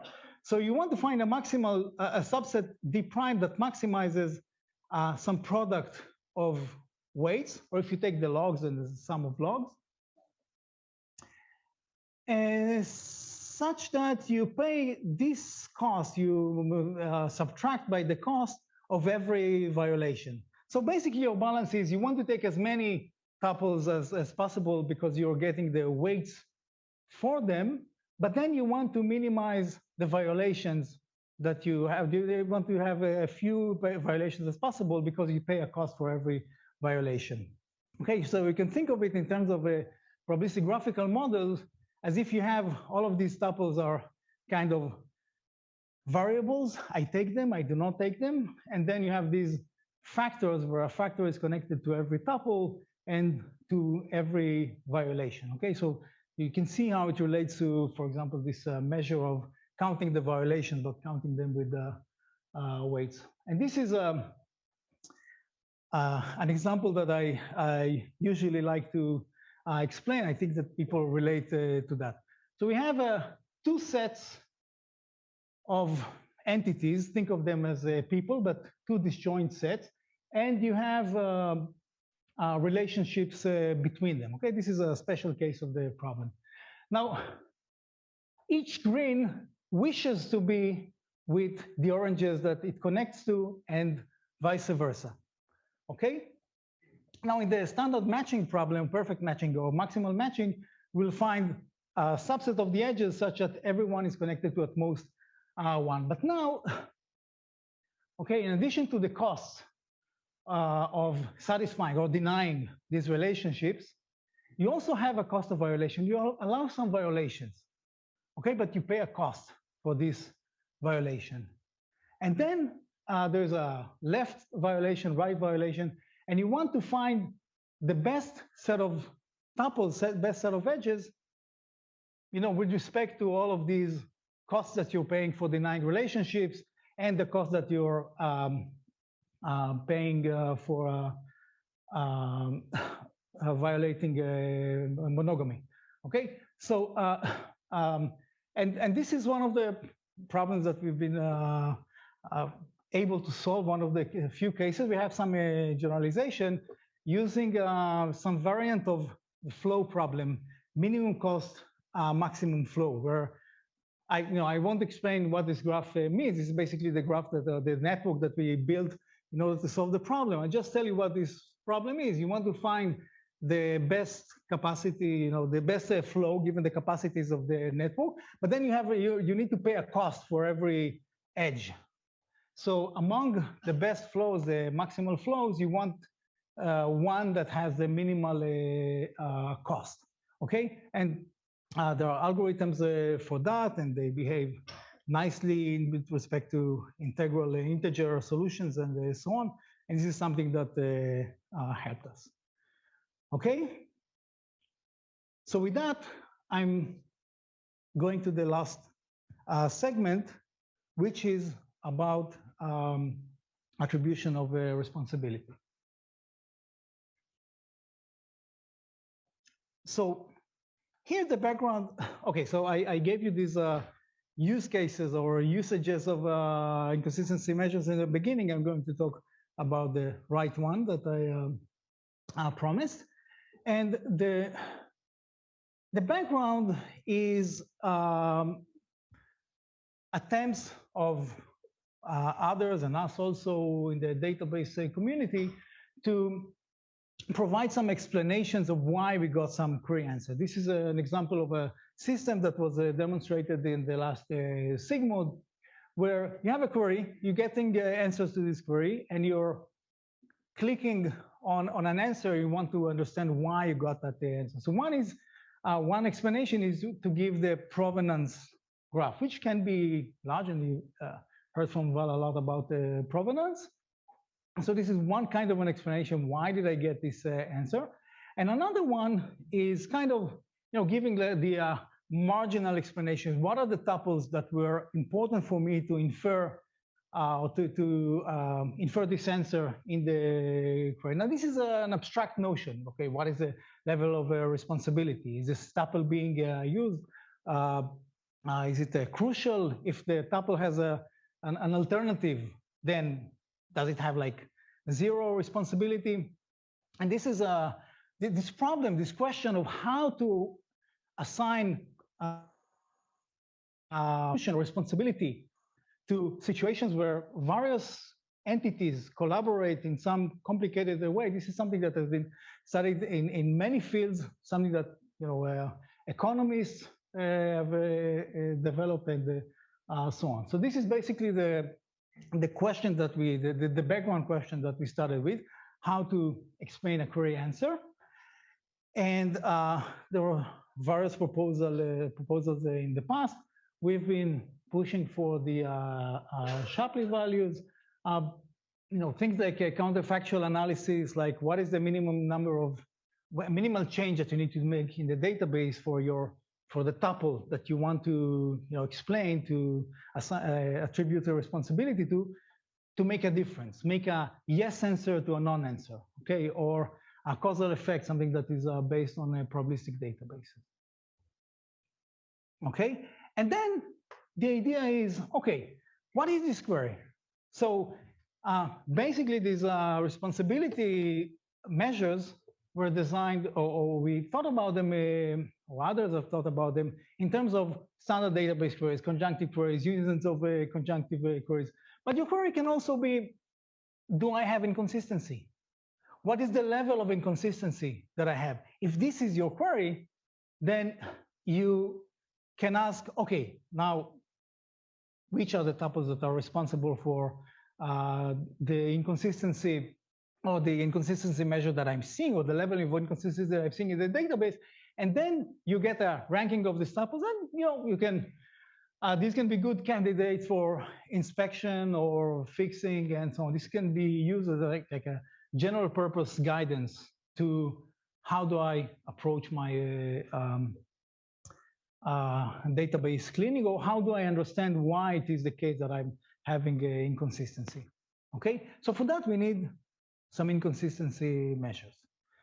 Okay, so as I said, this problem of attributing responsibility is general, applies to many domains, and one of the popular functions that have been used is the Shapley Shapley value, okay, that was designed basically for games. I'll give you the exact definition, quite simple, but challenging to compute.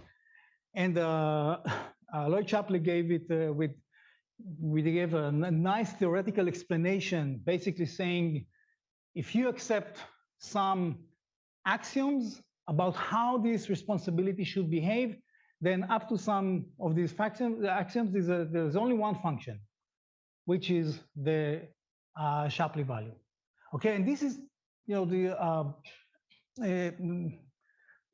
that, and I guess some practical satisfaction of that explains why it has been used in many fields, of course, in the economics and the law, but also in bioinformatics and so on. And recently, in the past years, it's being used in machine learning, okay, databases, all sorts of tools for data science. Okay, so you hear a lot about this this concept in the data sciences, and this is the definition. Okay, the setup is very general. I have a set A of players, and then I have a utility function or a wealth function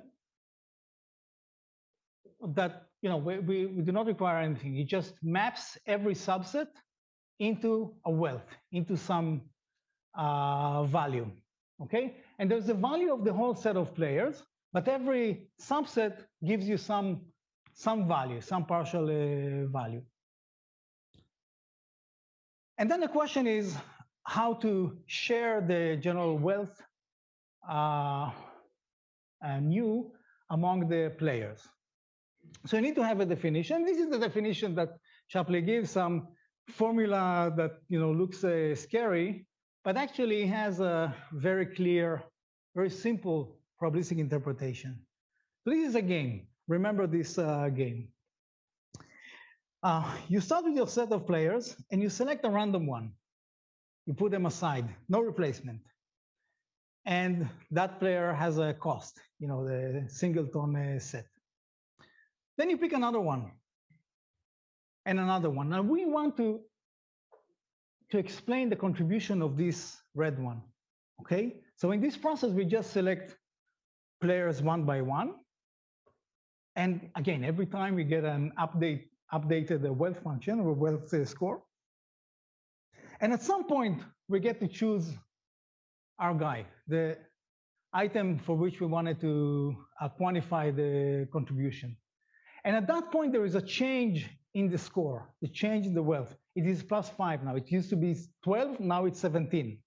Okay, now this change, this specific delta, you can view it as a random numerical variable. You have some probabilistic gain, and in the end of it, there is some value that you get to this variable. What is this value? Exactly the delta that you gain by including this red player, this specific player. The Shapley value is nothing but the expected delta, the expected change of the player in this game. All right? Questions about it? Repeat something? No, clear. Okay, so how is it being used in different fields? So basically what you need to do is to say, who are my set of players, who are the players, and what is the wealth function, okay? In machine learning, they say, okay, my players are the features. I'm now getting like a specific set of features, and I have a prediction, yes or no, and I want to understand what are the important features. So let the features be the players, and the classification be the wealth function. Well, you need to explain what you do with the missing features. You need to select them randomly. This gives rise to the Shapley score that people are maybe you've heard of the Shapley. Shapley score is a special instantiation of the Shapley value. Okay.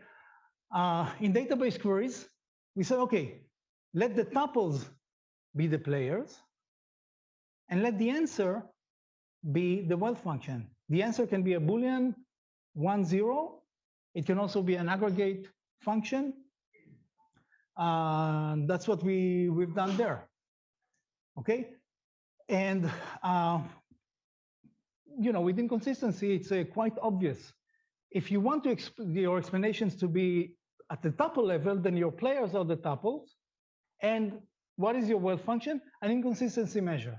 Now, I've been asked in the previous part whether we explain things on top of just tuples or values and so on. You can also change the values, and you can also use the values as your players. You need to say what is the meaning of having a subset of the values. And I mentioned in the end some other work that used other components of the system in order to explain, say, operations in data cleaning.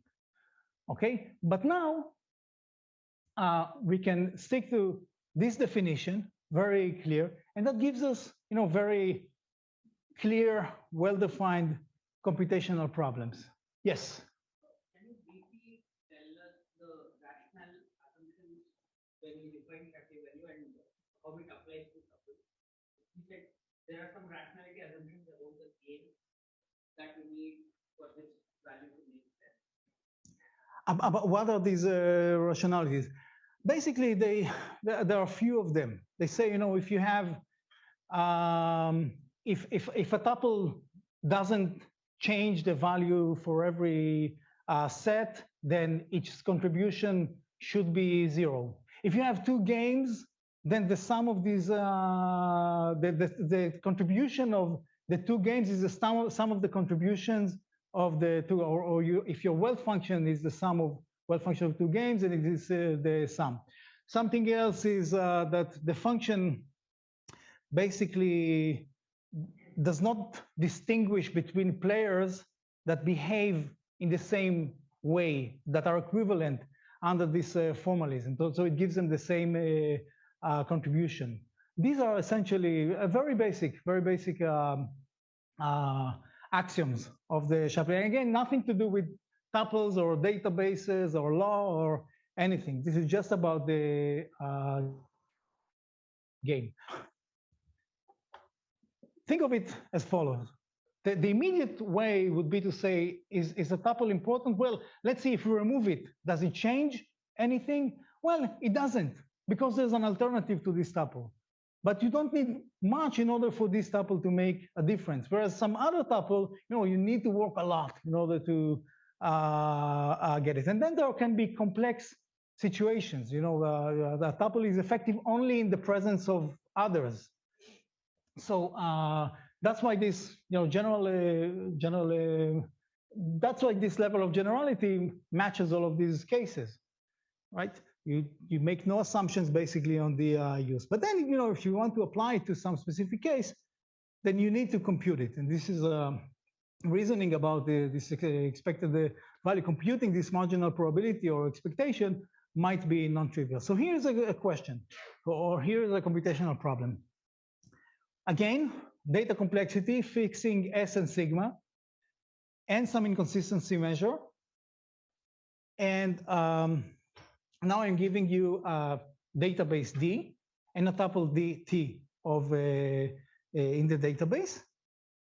And the task is to compute the Shapley value of this tuple T with respect to the inconsistency measure I. Okay. So let's see that. For example, if we look at the number of violations, then what happens? Remember this game where I'm selecting tuples one by one, and then when I add my tuple, I need to understand how many violations have been introduced now by adding this tuple. This is what the game does. You choose without replacement, and then you're adding your new guy. So you're asking, okay, what is the change in the number of violations? Only the changes, the conflicts that this T that we add now has with the existing set. Playing with the definitions a bit, it's very easy to see that we can see it as a sum over some coefficients, you know, with the factorials and so on that are easy to compute. And then what you need to compute, what you really want to compute is the probability that if I select k facts, k tuples from the database, or the expectation of the number of violations that T has with a random set of k tuples from the database, which is very easy because you can find, you know, the set of facts that are in conflict with T, say call it F. And then the question is, you know, I'm selecting k tuples at random. How many of them are in F? And this is a simple combinatorial problem. Okay, so this is a situation where basically, you know, we can avoid the exponential computation of the Shapley value for some specific inconsistency measure, the number of violations. Okay. Let's look at another function, the number of problematic tuples. Okay, so again, the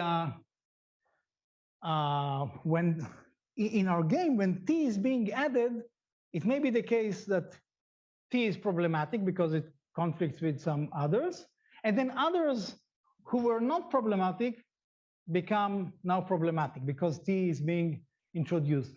So you need to reason about that. So I'm not getting to the details of this computation, but essentially this boils down, you know, you just play with the equations a little. It boils down to the question of choose a random set of tuples of size k.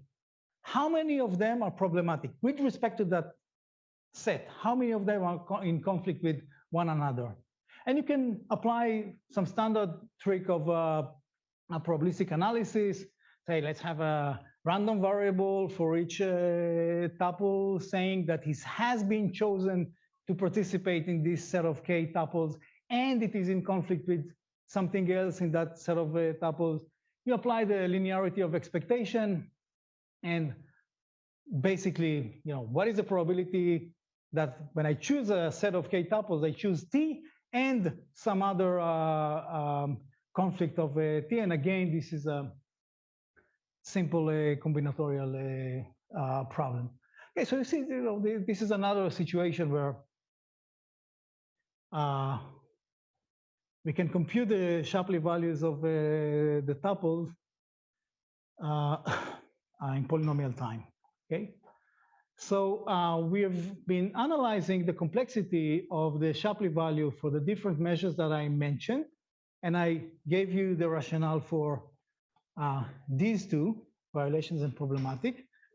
Now you can also see that we have, you know, complete classifications for the drastic measure and the number of repairs. In the case of repair cost, there is some gap here. And you see that the LHS chain that I mentioned previously is again the distinguishing factor between the tractable and intractable cases, which is I find interesting. These two hardness results are basically very easy to prove.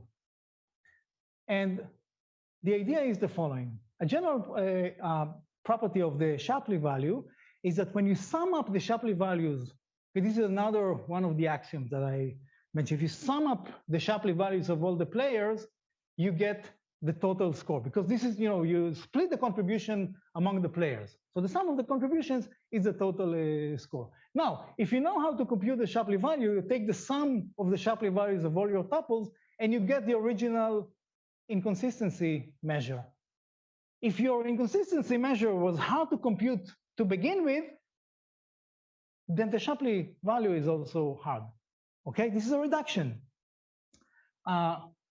And so you immediately get, for example, that for a number of repairs, if it is not an LHS chain, then this is a hard problem because we gave a dichotomy previously. Same for repair cost. If the simplification process that I showed you with the pairs of X and Y fails, then this is a hard problem. You can also not compute the Shapley value in polynomial time. I think that so we have these, the proof of these. And I think the most interesting is this one with the drastic measure. Drastic measure, remember, it's like the simplest possible measure. 1 if it's inconsistent, 0 if it is consistent. Any questions, by the way, so far? All right. So I want to talk about the proof of for the drastic measure. But you know, this is the simplest measure, but I think it's the most interesting proof, and it goes like that. So I want to show a hardness result. Okay, F-sharpie means essentially, you know, what's important is this is a Sharpie hard. I'll show how to reduce Sharpie hard problem. Take one specific setup, 2 functional dependencies matching, A implies B, B implies A. Okay, this means that if I'm getting a relation for that, I can view it as a graph of the values, and the tuples are edges. And what I'm looking for is a partial matching. Okay, every A should have one B, every B should have one A. So I'm looking, so how many subsets of the edges are partial matches? This is a well-known Sharpie hard problem. I'll show you that we can compute that. Okay, so this is what we do. Basically, we take a graph G, which we can encode as a relation, a binary relation, and we produce several variants of it. They're all the same. They're all G, but we add these, you know, small gadgets to it.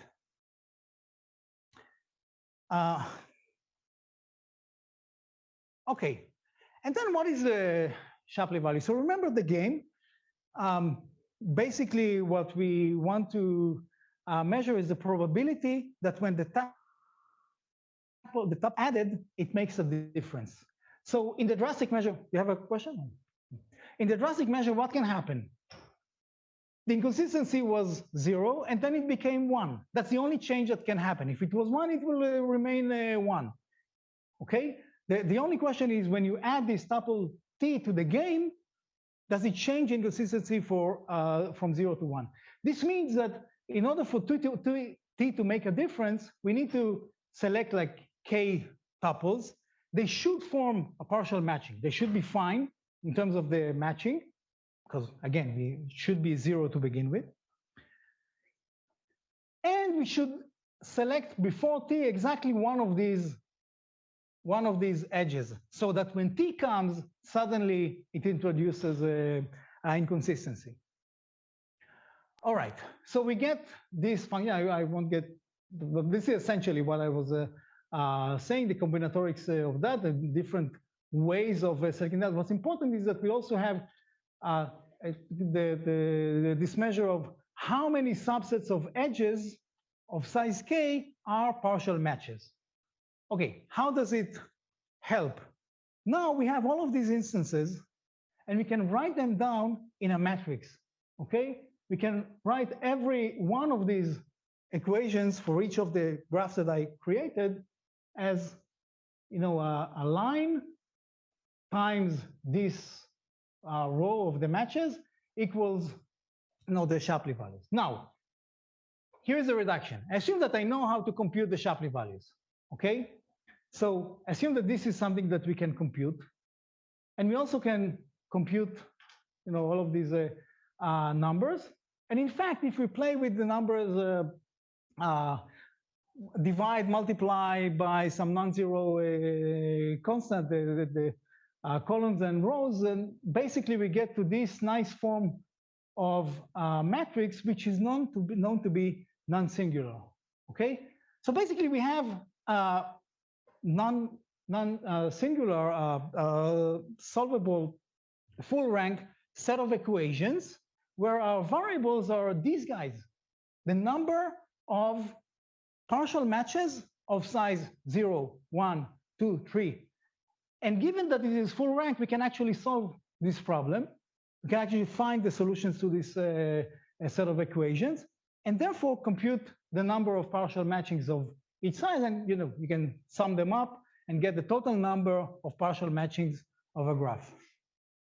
Okay, so and these kinds of proofs, I've seen similar ideas in various reductions for the hardness of the Shapley value. Usually, either it is that the sum is how to compute, but here what is the sum? Just whether the database is consistent or inconsistent. It's trivial, or you have something of that sort. Okay. Questions? Can you specify a bit why it's non-singular in nature?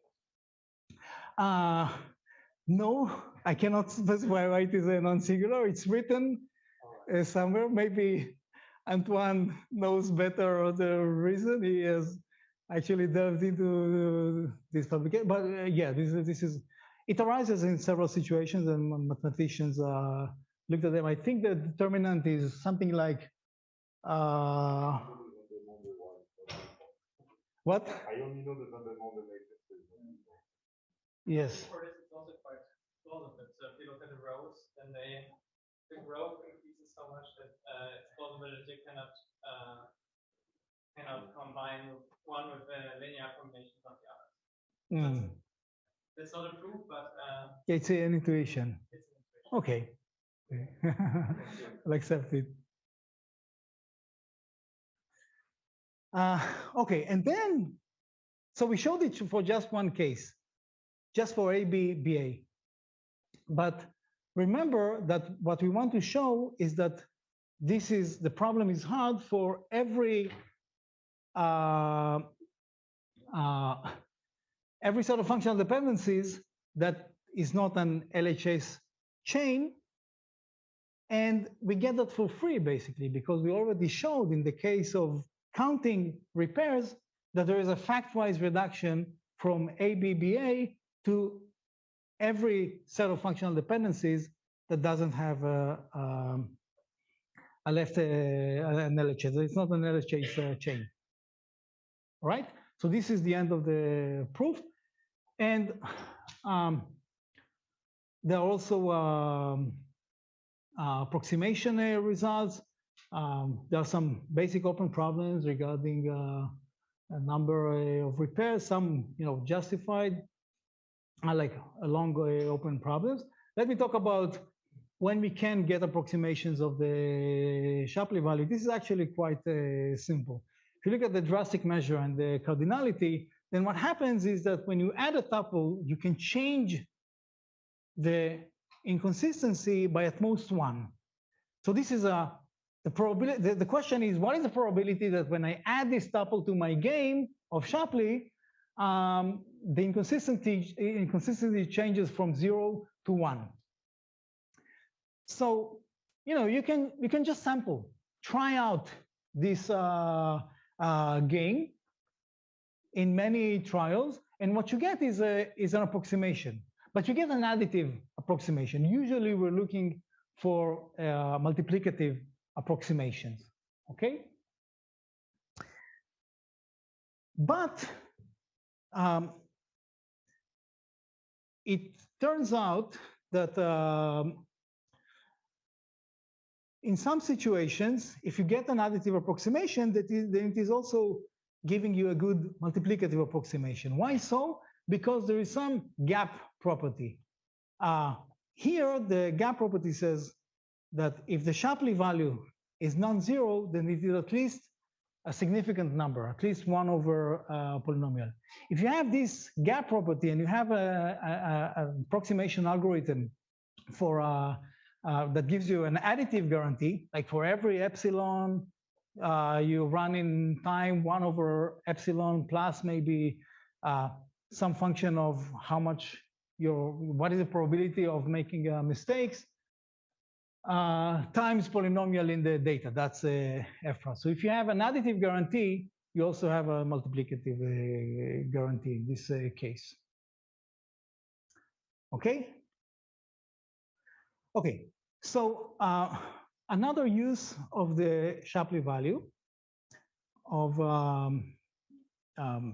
recently by a group from Tel Aviv University, they use the Shapley value in order to make explanations for black box cleaning systems, okay, cleaning algorithms. They took this system and they wanted to answer questions, explainability questions like, why did the system choose to change its value? Why did I get this specific value? Which are the components of the problem of the cleaning system that were most responsible to what I'm seeing? So basically the components, they looked at constraints, denial constraints, mainly they were looking at, and the cell values. And basically you can say, okay, what does it mean for a cell value to be there or not there? So they changed it from a non-null value to a null value and just gave it to the system to see what it does for them. So basically, if you look at this, this figure, what they did was, again, to use to make some choices here in this framework. The players are the constraints or the non-null cell, and the wealth function, the utility, is the action of the cleaner. Okay, so you see that you have many ways of making this combination of things to get such measures.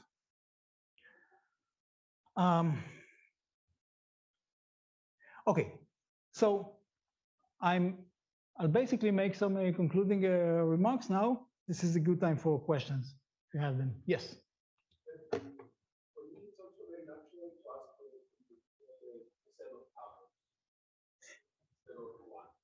Yes. So my question now is, can we just consider the powers of the database as a sort of player, or is it very?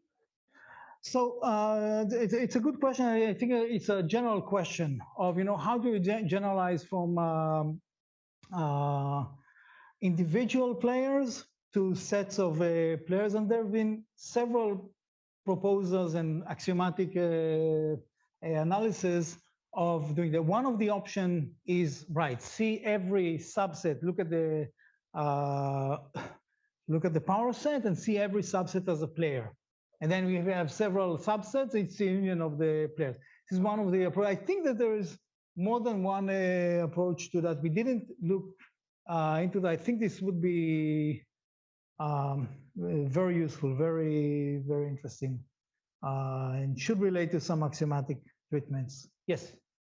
How would you experimentally verify that Shapley value takes the explanation?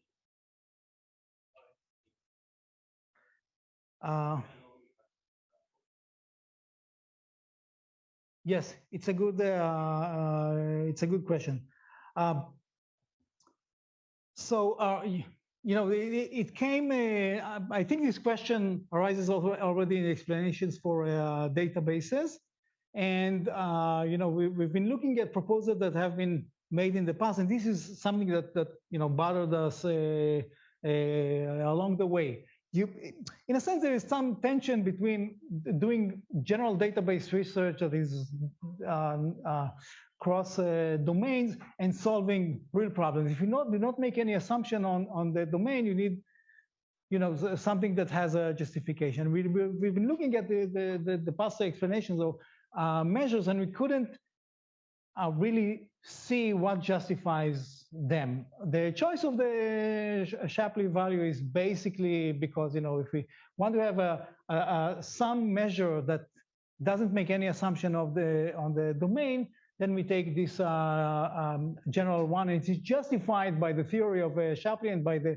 use in other domains. Now, if you wanted to design some experiment like that, I think you can take a user, data scientist, with a task of cleaning the data, and you help them. You show them tuples that you rank according to your responsibility measures, and you let them do whatever they want. But you provide them with different tools, and you see whether it helps them. I think this is a user study, the only user study that I can go. Maybe you can also think of running simulations. Like you assume that your user is given only the topmost tuple, and it fixes, it restores the original value before you introduce the noise, and see, measure how fast you converge or how fast you reduce your inconsistency. But this requires some art. And by the choice of this Shapley value, we kind of wanted to say, let's look at the principled approach.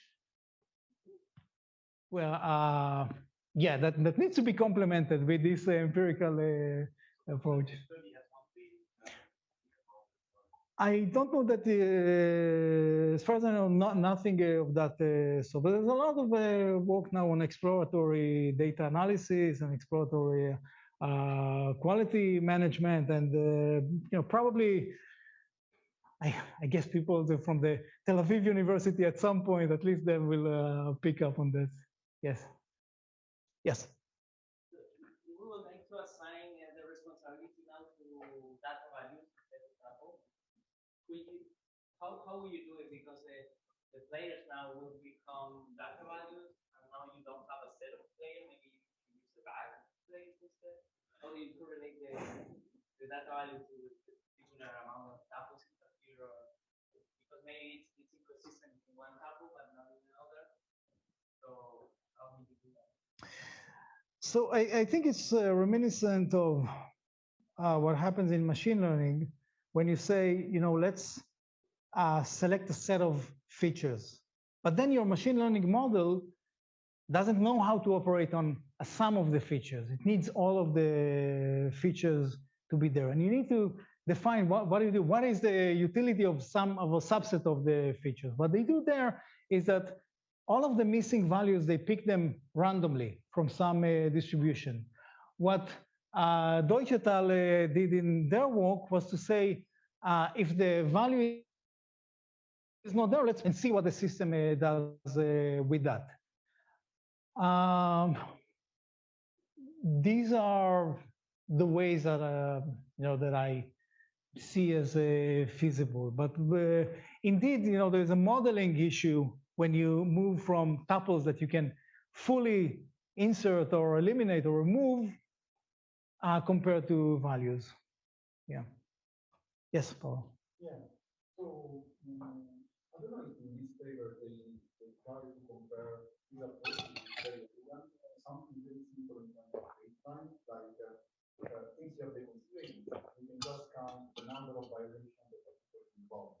So you can create the ranking that you expect of the evaluation just by ranking the tuples according to the number of violations that are involved. And I wonder how different could be this ranking with more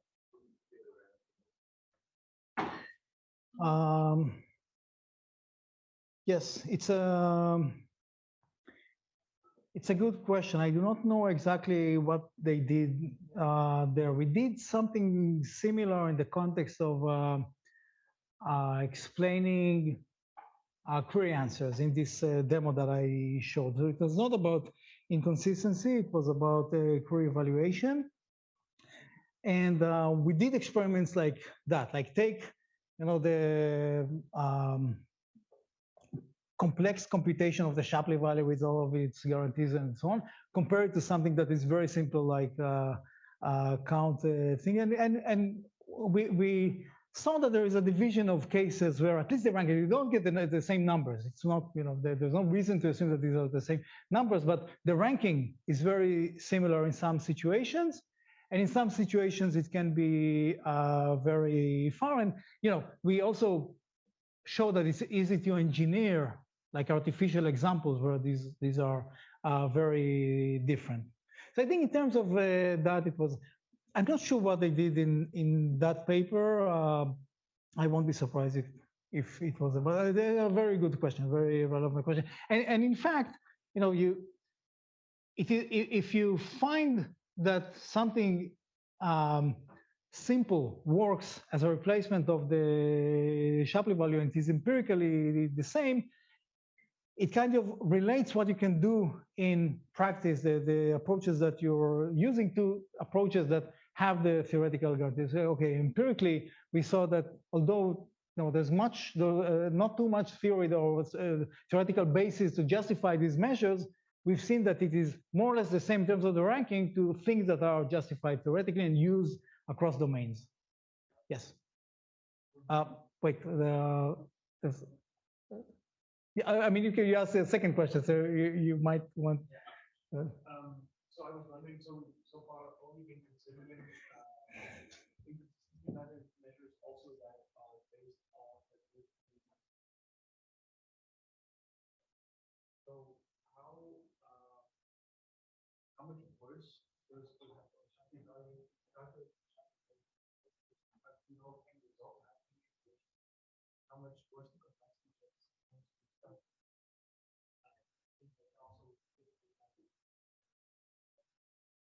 Yeah.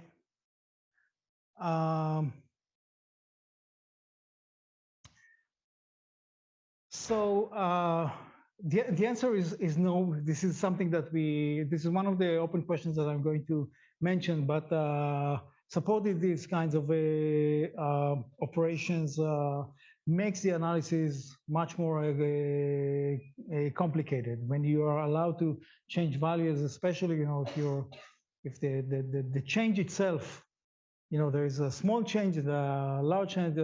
Jeff was mentioning numerical changes. Some of these measures do not make sense. You need to model things properly. Like if you look at the how do we define a violation? A violation is a pair of set of tuples or a pair of tuples in terms of if you look at the functional dependencies that form a violation. If you have things like inclusion constraint, you take one tuple and it is a violation by itself because you do not include. So you kind of need to adjust these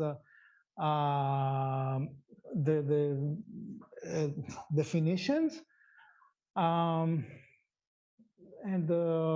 Yeah, but this is large problems. The analysis is difficult. I'm not sure, that things will become intractable much faster, but we do not know that. But again, I'm saying that we did try empirically to use these measures that assume that you can only delete tuples on systems that effectively change values and introduce tuples and try to see, you can use this as a level of inconsistency, even if the system allows you to do, but if you get over the modeling thing, or then and you do something with the constraints that are not anti-monotonic, then you can use the algorithmic techniques that we've been describing. Yes. Are there any inconsistency measures or even responsibility measures that take into account how likely is for a tuple to appear as a query answer? Does it make sense? Like, because for me, it's kind of a very, if a tuple that really unlikely to appear as a query answer, I don't know, because some context of the database, or because maybe of the restrictions you have, you can somehow say this tuple is unlikely to appear as an answer, so maybe we can measure the responsibility of inconsistency. Right? Yeah. So far, there was no. I mean, in what I presented, there was no query that was involved. Basically, these measures, when we give tractability results, when we give algorithms, usually they allow you to use some weights on the tuples. Maybe with the you should be more careful with Shapley values that are based on the combinatorial aspects of them and the ability to combine them in sets of size k without taking the weights into account. But the costs themselves, the inconsistency measures, usually when we have an algorithm, it also knows how to handle confidence values in the tuple, in the source tuples, not in a query answer, because again, we did not include any queries in this framework. All right, so, oh yes. I have a question. Do you think that using an information theoretic point of view of measuring quantity of quantity, you think, or perhaps it is already taken into account? Because quantifying inconsistency makes me think about quantifying dirtiness, heterogeneity, information theory, and you already mentioned that entropy is one of the. Yes, exactly. So, yeah, I think so. I think this can be used. This is something that is being studied in the past years by Suchu and Koenig, where they look at multi-valued dependencies, right? And they say, okay, multi-valued basically means that there is independence between the values on the left-hand side and values on the right-hand side. But if you want to allow for some violations of that, how would you do that? Then the question is, how much information do you get by knowing the left-hand side on the right-hand side? I think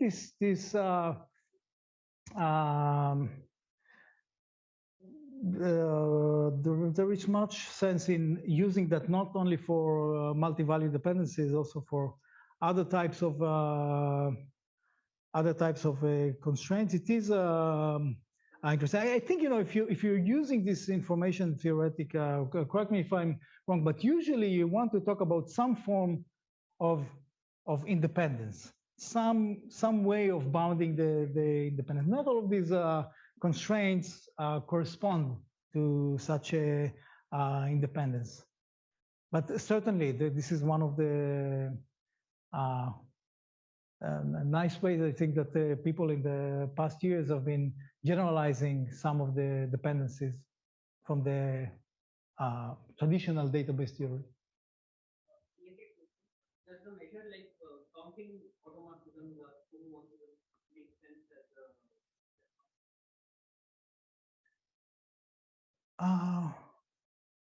I don't know. You need to kind of connect it to the constraints. How is it connected to the? But tuple can be, there is a homomorphism to a lot of them. Maybe it means that all of them have the same view. So it's a good. We can think about it. It requires some leap, but maybe there's some interesting ways of seeing that. Again, you need to have some intuition of why would that capture less, more inconsistency. All right, so I'll wrap up very quickly. Okay, so I talked about these inconsistency measures. I talked about them in several contexts, like soft constraints, progress indication, responsibility. There are interesting computational challenges. We have a good understanding of them in some limited settings. These arouse all over the lecture. What about these kinds of constraints? What about these kinds? What about these operations and non-monotonic? And all of these, are good directions. There's a lot of open problems in this area. We have a good understanding in the case of functional dependency. I would say that anti-monotonic constraints, a lot of the techniques that we've been developing, the algorithms that work, the approximations that work, they are also, they should be applicable there. Empirical user studies, this is something that Floris mentioned, and I think this is one of an important way of going forward and connecting these even if theoretically justified measurements to reality, and the repairing model that that arose a lot today, and cell updates. I think if you solve some, there are some basic problems, open problems in the complexity of, say, what is the minimum number of cells that you need to change in order for your database to be consistent, that you can take on and do some research on. This will give us some good progress in that. Of course, anti-monotonic, I just talked about it. There are modeling issues. Shapley values, more of the approximation guarantees are useful. And by the way, we did, Antoine mentioned the ProvSQL. We did use ProvSQL in order to use techniques of knowledge compilation for computing the Shapley values using secrets. So in the case of database queries, that was helpful. We didn't try it out in inconsistency measure. So that's another good way of pushing it forward. But in case of database queries, they were extremely helpful, like game changing. Okay. And just one second, Nicole, the soft constraints that I described, I gave you, say a special case of them. Really do not, this is essentially what we know, that and some other special cases. There are lots of open problems on how to reason about soft constraints, to how to find them most likely repair and so on. It's another, I think, elegant, simple, open question to work on. Yes, Paul. Are there benchmarks available or studies saying what constraints that real-life databases? So yes, there are benchmarks. I think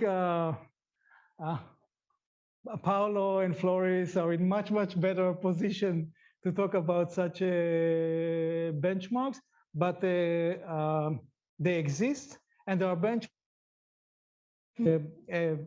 correct me if I'm wrong, that are collected by taking databases without assuming that they satisfy some constraint, mining denial constraints out of them and using these in order to correct the database. But I think there are also benchmarks that are really noisy databases that people have manually fixed and put it out there, right? Yes. Do you have an overview of what real-life constraints look like? That I think would be interesting to give us an idea of what kind of constraints that focus on. Yes, I agree. I think that this applies to everyone here that was talking about and is going to talk about quality of data, probabilistic database, consistent, inconsistent databases. That's a good point. But yes, Antoine. There was a opinion taken connected, and you can also do some research on taking data from wiki data and seeing the different things, the edit history. You see how people repaired and like 9 ways to repair or things like this. So it's not from that, it's not exactly from that area, but this is one example of that one of the data set. With constraints on that data? Has constraints, but a very simple one. What's nice is that you can see the noisy data, and you can see the history of how people solve violations, and what he was trying to do was learning rules, like mining rules of how to fix them. Yeah. No, at least from the practical Sigma community who deals with mining constraints, the classes of denial constraints, or maybe denial constraints as a condition of functional dependency, or some some denial constraints on binary of pairs of tuples, but not necessarily functional dependencies, but all sorts of constraints is something that is considered valuable, or things that they look for in these in the mining effort. So yes. Oh. We have a paper where we show that we took many datasets, we manually read them, and then we tried all the possible constraints and other methods. To see what are the methods that matter most in terms of treatment tool. And there are numbers there. So maybe a side comment, it's not really the focus here, is that these denial constraints, etc., they can really improve the precision in terms of detecting the errors. But in terms of coverage, there are many errors that are not captured. Right? We need a lot of constraints a lot of that. And in some cases, we can use other techniques to find the errors, such as outlier detection. Outlier detection, yes. Or transformations, like there are many ways. So if anybody interested in that, typos, I guess, and things like that. Right, text errors. Yeah, there are many things that the view doesn't capture. Yes. They capture some patterns, but not the Yeah, yeah. Yeah, I think maybe Floris is going to talk about that the overall problem of quality management. The going from initial data to clean data is way more than the integrity constraints that you have. The data can look fine, satisfy all of the constraints, but is wrong from some intrinsic or some sophisticated reasons that you need humans for. So I think we are using terms of repairing and cleaning and quality management, and we are careful not to say that we do more than we do in the overall management of data quality. I think it's important to say that it doesn't cover all the way from initial data to nice data, clean data.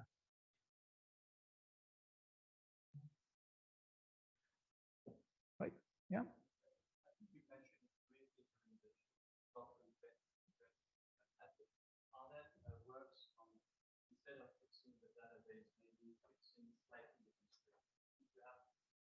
Find out that the constraint tweak it just a little bit, then everything works fine. Maybe fast control rather than trying to fix that. That might be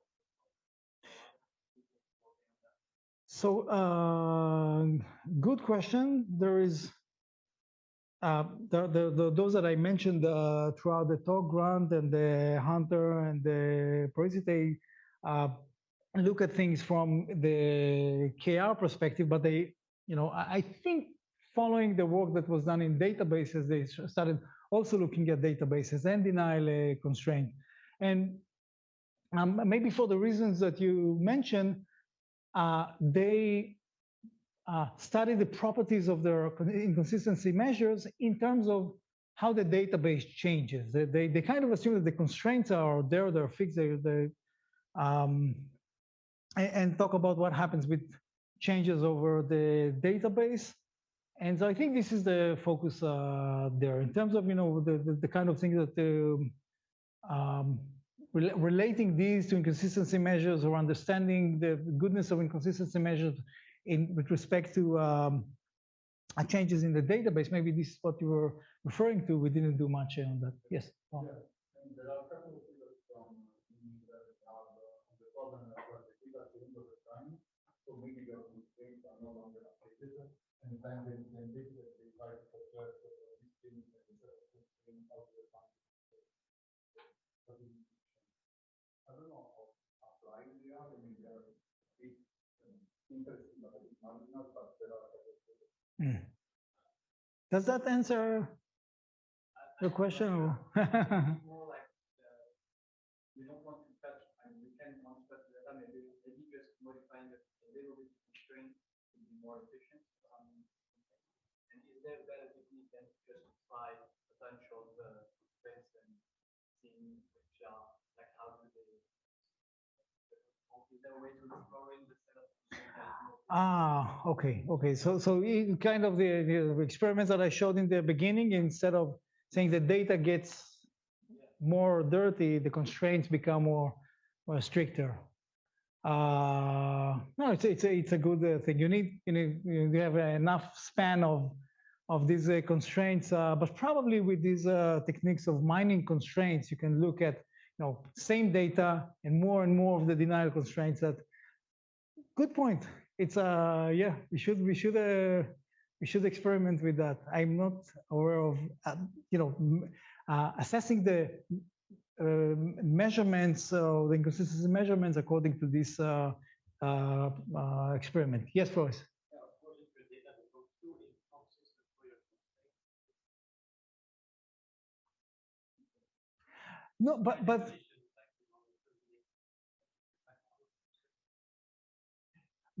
look, take one of these, one of the frameworks of mining constraints. So you take constraints that, they relate to your data, but you take many of them, so you become more inconsistent.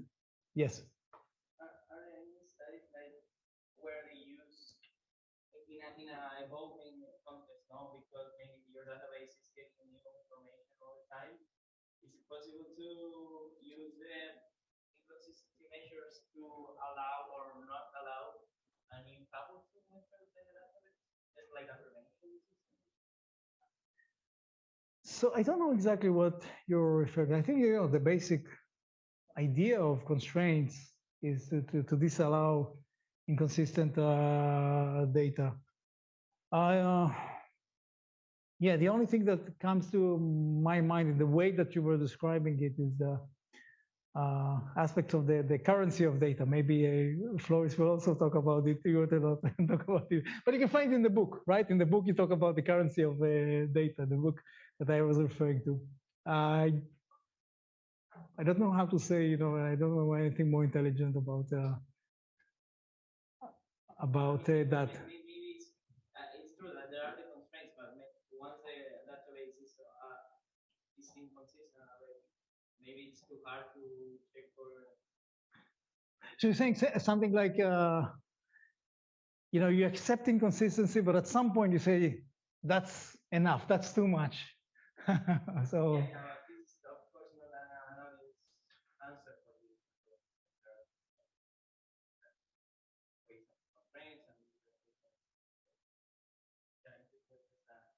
Just a thought. Oh, we can talk about it offline. I'll get better what you're saying.